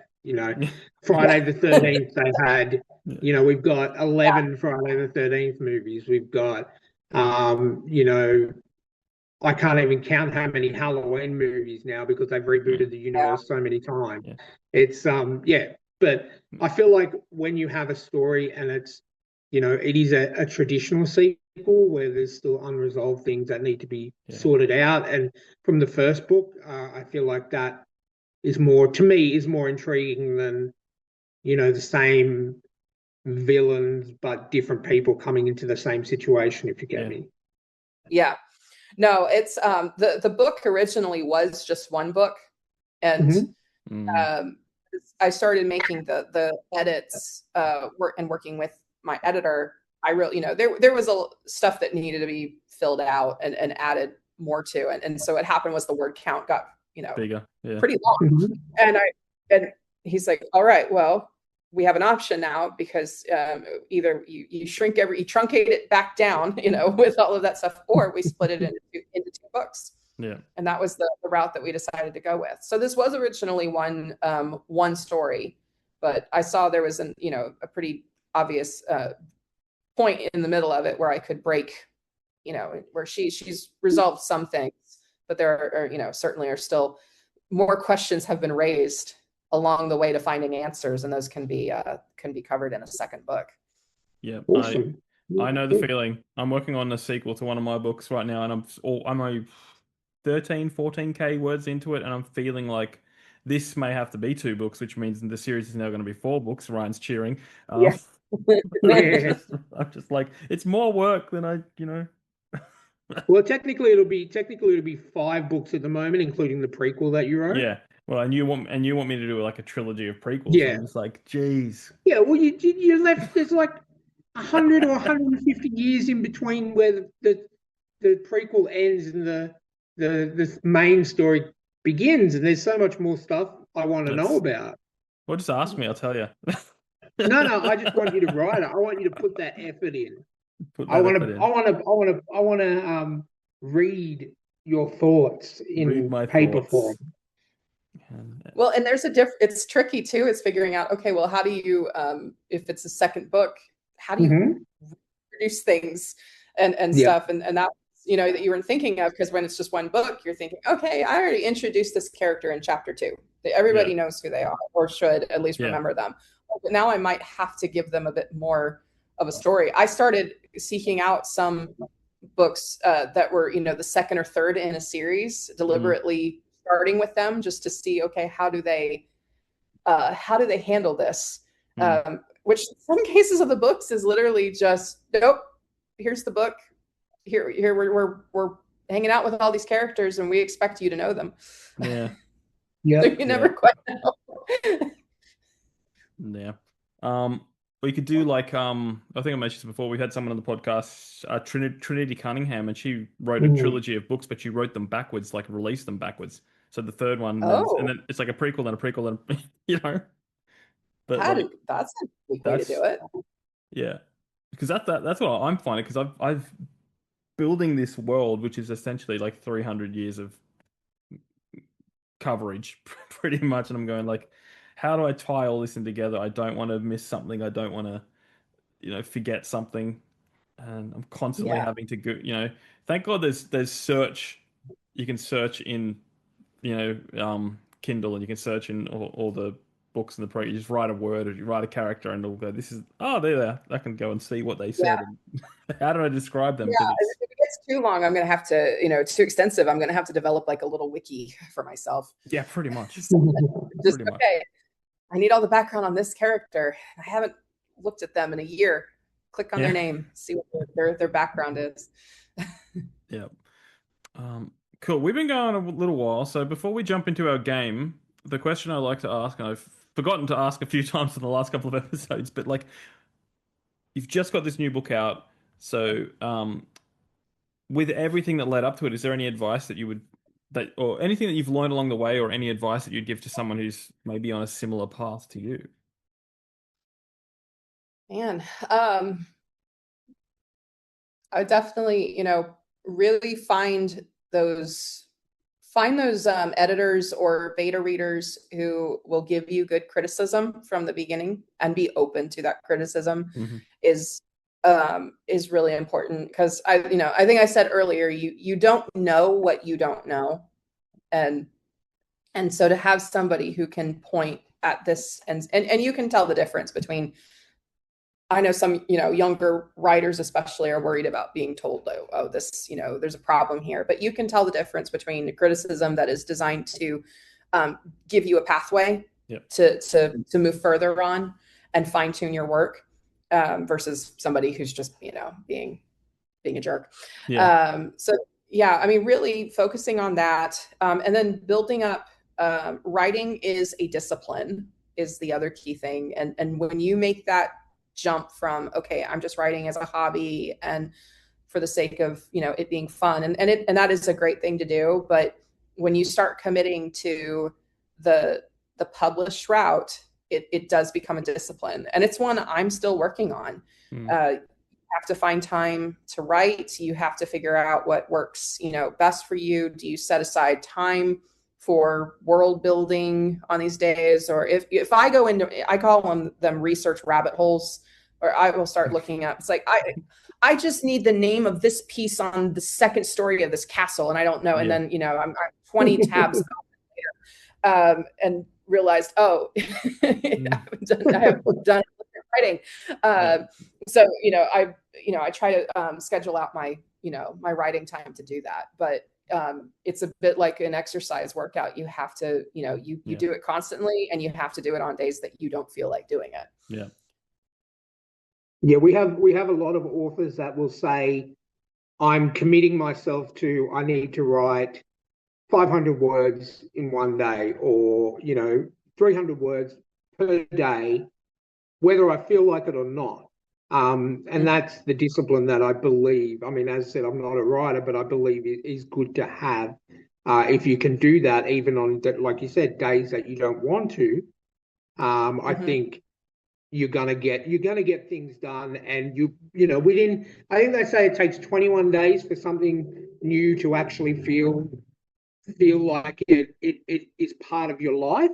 Yeah. So I think once you get to that period, you'll be able to do it like that. You'll be okay, I'm going to up it to 700 words a day or whatever. But as long as you're doing something every day, I think that's going to be a good way to do your writing. And don't beat yourself up if you get into a rut, where you miss a couple of days because, whatever was going on in life was affecting you. Life gets in the way. Life gets in the way. Yeah. And a lot of the authors I've talked to, they say, yeah, sometimes you have days where you come home and it's been an exhausting day at work and you have no creativity left. I deal with that because of the fact that my job involves writing for public relations. That's a different type of writing. Yeah. And my brain does not shift from writing what is essentially a marketing template to writing what is a fantasy fiction template. It's very difficult. I try to get a lot of my writing done on the weekends or early in the mornings before I start work, because I know that I haven't had time to get my brain like locked into the marketing jargon that I have to deal with. So you don't have random characters in your stories. Just start marketing to people for no reason. It's just. It's funny how, and this is a YA book, so it's on the probably on the milder side of horror, and everything. And since this is the first convention I've been to where I had the book available, it was learning how to market the book to different people. Is this a person who wants the horror side? You play that up. You play up the creepy side of it. But sometimes if you start talking to somebody, you realize they're a bit more on the fence, and then you and the funny thing is that one of the most marketable things in this book has been my main character's cat. Nice. Yeah, I get it. I'm a cat lover. I own 2 cats. If a cat is in the book, I will buy your book. Yeah. So yeah, black cat named Eddie. And so my next door neighbor, she recently rescued a litter of feral kittens that have been living in our neighborhood, and she's given them, a nice little outdoor enclosure and is taking care of them and feeding them. And so she wants to acclimate them to humans so that they can be eventually adoptable. One of them is a solid black cat with green eyes, which is exactly how I described Eddie, this black cat that belongs to my main character. I went, and I said, do you mind if I, come over and take pictures of him so that I can use them on my social media? So if I ever write anything about Eddie, this cat, now he's still he's still on the nope side of hanging out. Some of his siblings have become a bit more friendly, but he still, if I get too close to the enclosure, he finds a hiding place. But I've gotten a few shots just looking up at me going judging. Awesome. And I'm like, oh, you're gonna be a perfect Eddie. The cats are very, very judgmental. Like ours are both 13, so they're at the stage where we've had them for 13 years, and they're like, okay, we love you, we understand, you feed us, you give us a nice house to live in. But when they're when they were both babies, it took a lot. Like cats are a lot harder to get on your side than dogs are. Dogs love everyone, but the cats, you have to be patient, and you have to let them come to you on their time. Yeah. You can't just go straight to them and pick them up and go, You have to let them come to you and be comfortable with you before you can do any of that. So, yeah. Oh, yeah. I saw a great meme the other day, and it was like, cats always look at you like you've just asked if they'll pick you up from the airport. Yep. I remember there was one meme I saw years back. It was like the dog diary. It's today my human, and I played, and he loved me, and he gave me food, and I love him back, and it's so wonderful. And then that's the cat diary, and it starts with day 291 of my captivity. Yeah, that's it. Yeah, when I got home, because I'm in a wheelchair, I can't just leave the cats in the lounge room when I try and get out of the door, because they will run, because they're indoor cats. So I put them in the bathroom with plenty of food, plenty of water, clean litter tray. We have a heat lamp in the bathroom. They both love it when the heat lamp's on, so they can I put that on. I normally feed them at about 6 o'clock every night. But last night I didn't get home till 9, and I got the worst. The worst. When I opened the door, they were both looking at me like, what time do you call this? And yeah, exactly. And then they went straight over to the food bowl. So I went over, I fed them before I fed myself or anything like that. And about a mile later, they were coming up and rubbing on me again. They're like, we love you again now. Yeah. But then the same thing will happen tonight when I put them back in the bathroom after this podcast. I'm going back to the hospital. They're used to roaming free in the house and sleeping on the bed and sleeping on the couch and everything. But nothing, like I could leave them in there with, the best premium, most expensive food of all, and they would still be shitty with me when I go home. Yeah. Just push the couches in there, Ryan. Before you leave. There's no way I can. You've seen my bathroom. There's no way I can fit a couch in there. Yeah. Right. Additional advice to any writer: if you have a pet, turn them into your marketing. They are your 100%. Social media influencer. Just you could find them doing the most ridiculous things. If they sit on your keyboard when you're trying to write, take a picture, get that online. Everything. I don't have any pets of my own right now, but I mean, I have a few friends who have said, "Oh yeah, you can take pictures of my dog or doing other funny things," and just find an excuse to put it on your social media channels. That's it. I think it might have actually been. I'm trying to look on my Kindle app now. I think it might have been it might have been Sam Robb. I'm not sure, but he had someone we interviewed had a book. Oh, here it is. Yeah, Sam Robb, Recall Notice, and it's got a cat on the front cover, and I bought it without even asking what it was about because of a cat. And then he told me what it's about, and I'm like, dude, this is amazing. The talking cat and everything. I'm all for it. And, but because the cat was on the front cover, I'm like, I'm going to buy this. Mm-hmm. And we did a story pitch episode where we have a whole bunch of authors on, or maybe it was about a topic or something. But one of the guests we had on, Jesse James Fain, told me about an anthology, which is, I can't remember what it's called, but the front cover has a hamster in like knight's armor. And I'm like, I'm going to buy that.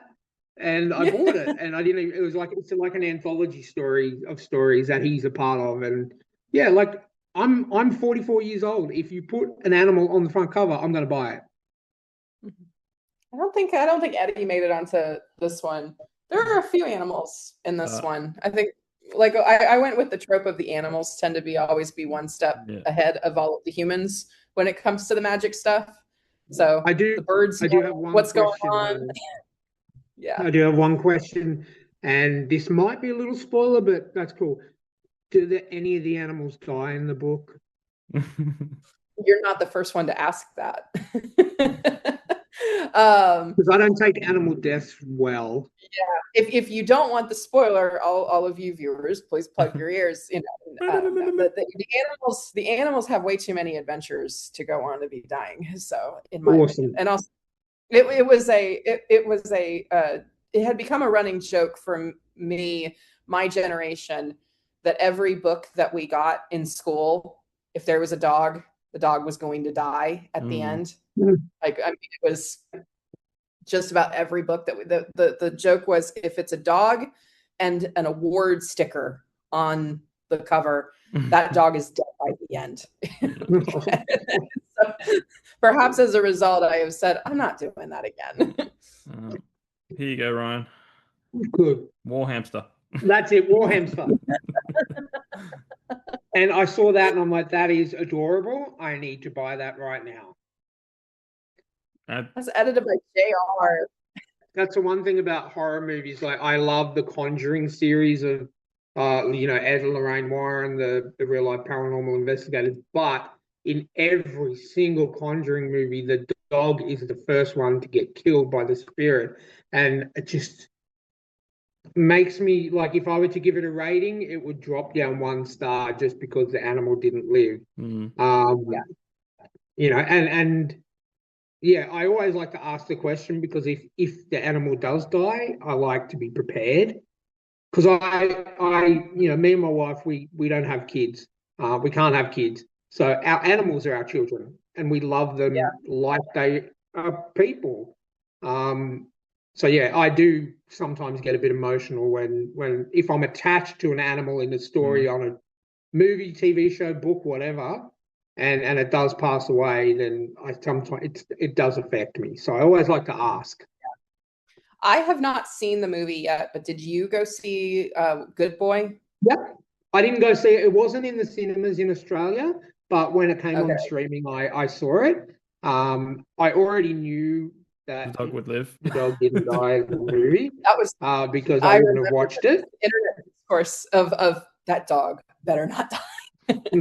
And you know what? That movie, I also listened to a podcast after I watched that movie with the writer and director, how they got Indy, the dog, to do all the everything that they do, and it's just it's phenomenal. It was such a good movie, and then there was a point where it's like maybe they were lying and the dog doesn't make it, and then the dog does make it, and everything was all right with the world.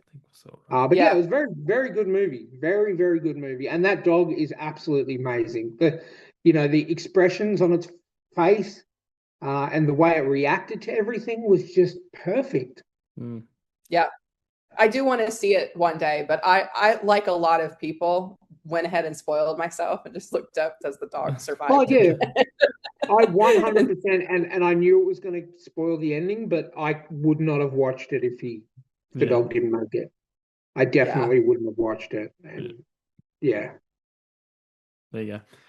Well, we're encroaching on the 2-hour mark, so let's get this game underway. Are you up for a game, Claire? Sure, why not? Now, I'm just saying. I may crash and burn, but that's go out like everyone who says that.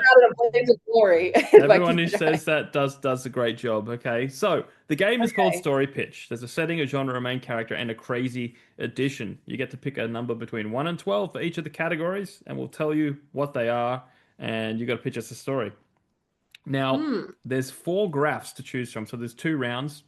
So I will say that the further along the graphs go, the genres get more subgenres. So graph 4 is a little more subgenre, and so basically graph 1's easy, graph 4's probably a little harder. So you can choose between 1 and 4 on the graphs, and then 4 numbers for each category. Okay. So I go ahead and pick the numbers now, or just give us a graph. Pick the graph. The graphs are just 2 graphs. Between 1 and 4, there's 4 different graphs. So I pick the graph first, so a number between 1 and 4. All right. I'll go with 2 then. 2, yeah. And then give us 4 numbers for that graph. Between 1 and 12. Yeah. 2 and 12. Okay, so first number will be 5. Second number will be 8. Yep. Third number will be 4. Yes. And the fourth number, I'll go with 9. All right. Okay, so your setting, according to your number, hang on. We've had this one a few times. Is an old lady's high tea party. Old lady's high tea party. Yeah, that's where the story is going to take place. Your genre, which is not too far outside your wheelhouse, it's grim dark fantasy. A grim dark old lady tea party. Okay, so your main character is a mad scientist. Okay. And your crazy addition, which is someone or something that must appear in the story, even if it's just for 5 seconds. And yours is a butcher, a baker, and a candlestick maker.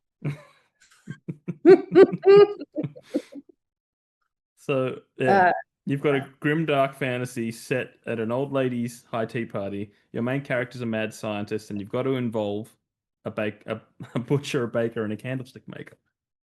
Okay. Remind me, for the sake of this, the uncultured American here, what classifies as high tea? High tea. Okay, well, it's like just... it's like it happens at most clubs, not nightclubs, but like veterans clubs or where old ladies can get together. They have like little cakes and pastries and have tea. It's a fancy tea party, pretty. Yeah, fancy tea party, which usually happens around midday. Yeah. So that's why they call it a high tea party. Yeah. Because it's high noon kind of thing. I think the equivalent wouldn't necessarily be tea, but it would. We used to have more of these. They were sometimes called bees. BEE. Okay. It's like a quilting bee or a singing bee. So it was it was the old ladies get together and put together nice all the good home cooked food. Yeah. All right. So a butcher, a baker, a candlestick maker. I'm gonna say that the characters are going to crash the old lady's high tea party. Like they literally crash through the fence or out of the woods, running for dear life from the mad scientist who has been stealing people, snatching them off of the street. Okay. In the dead of night, in which the first, let's see. And it's because needs he needs to satisfy an old god. Okay. One of the old ones. So he's creating something. What would it be? You don't necessarily have to tell us what he's creating. This is mainly just like a pitch meeting. You can bullet point it, and it can be Yeah, as like vague as you want. Yeah. Yeah. But I The like butcher the idea that you had of the butcher scientists sort of slaughtered. kidnapping people. Yeah. The butcher slaughtered an animal that was sacred to that old god. Mhm. Okay. And now The baker cooked it. the baker made it into a meat pie. The candlestick maker was set the mood. yeah. The candlestick maker is a minion to the mad scientist. Oh, okay. Oh, I like it. I like it. He uses the candlesticks to go around, and they're actually cursed candlesticks. Yeah. And places them in secret places. Maybe they got mixed up and went to the old lady's high tea party, and that has attracted, instead of going to the house, or to the place that they were supposed to go, to the mad scientist that were part of this ritual to satisfy the old god, in which he had slaughtered the butcher and the baker as vengeance.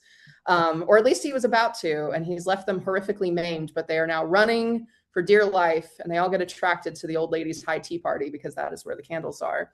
It just lures them all in. There you go. See, you got there in the end. Yeah.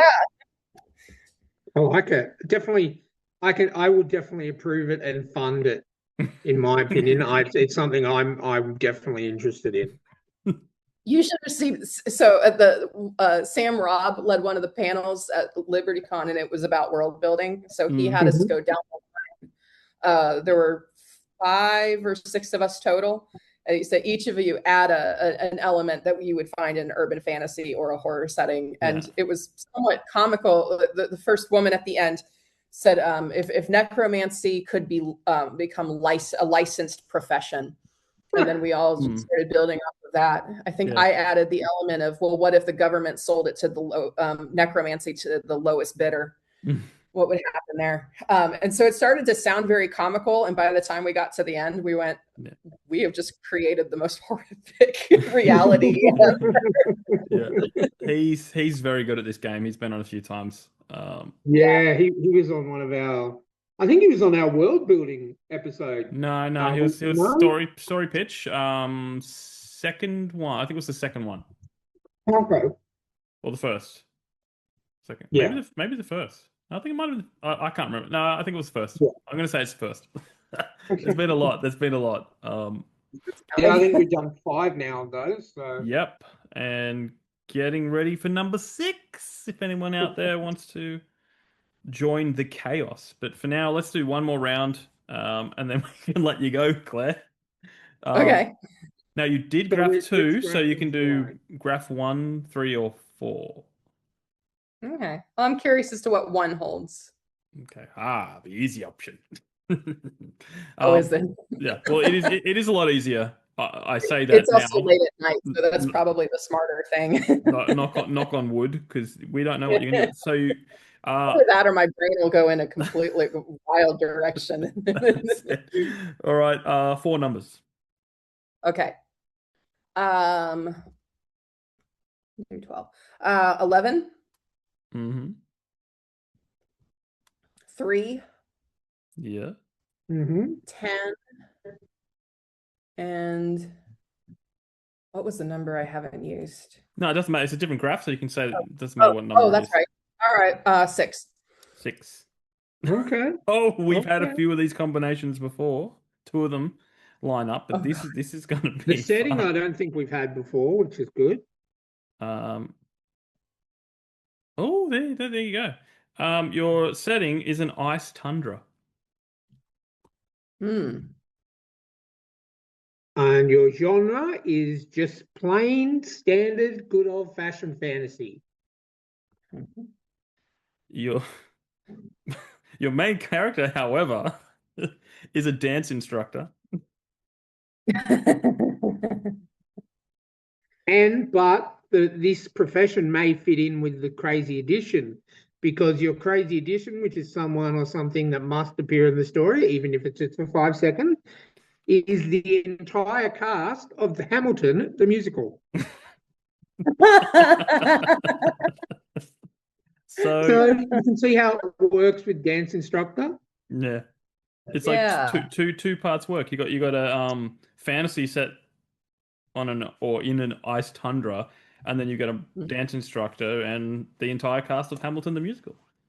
I'm going to show my ignorance here. What is an ice tundra? It's just like an ice planet kind of ice. Oh, okay, cool.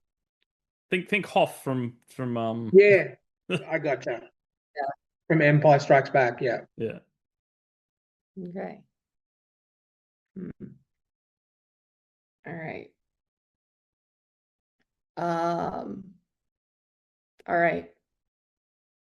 On an ice tundra, an team of explorers uncover an artifact that awakens a group of, what are the names of the fairies that inspired like the mad dancing in mythology? Oh yeah, the constant dancing until they die. Oh, I can't remember the name of it. Look it up. Yeah, I'm thinking of like Bacchus from Greek mythology right now. Maybe it's one of, but there were hundreds, thousands of nymphs and dryads in Greek mythology, so it could have been any one of them. So it's one of the ones that demands frantic, unstoppable dancing, and so in a desperate attempt to save them, because their mission is life-saving for the future of Earth, so they have to be they summon in, let's just say magic here is a given on Earth now. Okay. So they get somebody who can just teleport the dance instructor in, and perhaps the dance instructor is forced to consider making the difficult choice of either teaching. The dance instructor is thinking, I'm going to teach them how to dance out of the circle and escape, but then they realize, somebody has to take its place. It's like Indiana Jones with the idol. You have to slide in another human being to remove them. So their thought, so the dance instructor is told, well, why not you bring the entire cast of Hamilton in, because they know you and you were, and they'll trust you. And the dance instructor does not want to doom the entire cast of Hamilton to dance forever, and is forced to make a difficult choice to save the team of explorers or not. Amazing. Excellent. I like it. I was when I saw the numbers, the results and the numbers, I was like, we say number one's easy, and then we get a hard one, but you made it easy, so that's good. You made it look easy. Ice Tundra is a very underutilized location. Yeah. Fantasy. Let's face it. I mean, The Thing did it superbly well. Yeah, 100%. That body horror that's probably one of my all-time favorite body horror movies. Yeah. One of the books I'm using for research right now is about Anglo-Saxon history of seasons and calendars and everything. I can't remember the proper name of the book, but it pulls from a lot of old, of old poetry and epic poems, and what, and just, to describe, the ways that they conceptualized the seasons, how they anthropomorphized them, but it brings up, the use of a blizzard as a great tool to trap your characters. And I think it was from like one of the poems that's used in Beowulf is about a feud that gets probably could have been resolved if not for the fact that all the rival parties were stuck in the same longhouse through a blizzard, and that and tension boiled over and led to that. And while I was reading this, all I could think of, it's The Thing. It didn't start with a tribal like rivalry, but it was the whole concept of you cannot leave. Yeah, I couldn't find what we're talking about with the myth, but something popped up that happened in 1518 in France called the Dancing Plague. Mm-hmm. Oh, I think I've heard of that. Like, I haven't looked, but yeah, wasn't it just people started? Yeah, for what was it? Historians believe okay, there was a fable inspired by the dance mania. Yeah, so it occurred in Strasbourg, modern day France. Over several months, hundreds of citizens were gripped by an uncontrollable urge to dance, resulting in severe injuries and some fatalities due to heart attacks, strokes, or physical exhaustion. Mm-hmm. Man. I listened to a podcast on that literally last week on the Dancing Plague. And they did tests on the first lady, with what they had back then, but they couldn't find a cause and they couldn't find a cure. And then all of a sudden, one day, they all just stopped. Mm.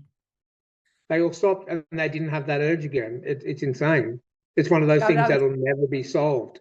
And that's where Footloose came from. Yes. I'm sure it wasn't just a really severe case of restless leg syndrome or something like that. There you go. Anyway, thank you for sticking around so long, Claire. We didn't realize this was going to go twice the length as we normally do, but it's been fun. That's all right. This has been fun, yeah. What we do now is give you the floor to plug what you want to plug, tell our listeners and viewers where they can stay up to date with what you're doing. The floor's yours. Yeah, definitely. So, but as we were talking about earlier, The Screaming Tree, which Ryan is really excited to read, so that is a good sign. But yeah, it is out now. It's still, it's available on Amazon, and you can dive deep into this mystery, again, inspired by a real life tree and everything. And then, yes, I am working on book 2, so that will be out very, very soon. And then you can follow me on Amazon. You can follow me on Facebook, which is, I just got to double check. It's Claire Merrick Writes Fantasy, all one word. And then that's probably the most where I'm most frequent on, but I do have accounts on Instagram, Threads, X, pretty much. But yeah, I think Facebook is where I'm most I am most busiest, which is a way. Cool. Yeah, so guys, I will leave all those links down in the show notes. Please be sure to check that out. And yeah, until next time, remember to check out our sponsors, Rebecca Castles, our honorary sponsors, Janelle Schiecke and Alexander Robb. All the links are down below. Buy some merch. Buy Ryan's shirt if you want to support the show. Buy my shirt. Links below. Buy one of Ryan's shirts. He's got 2. He's greedy. He's got 2. He's got 2. I'm trying to work on a 3rd. I'm going to eventually have 7, so you can wear 1 every day of the week. Oh, nice.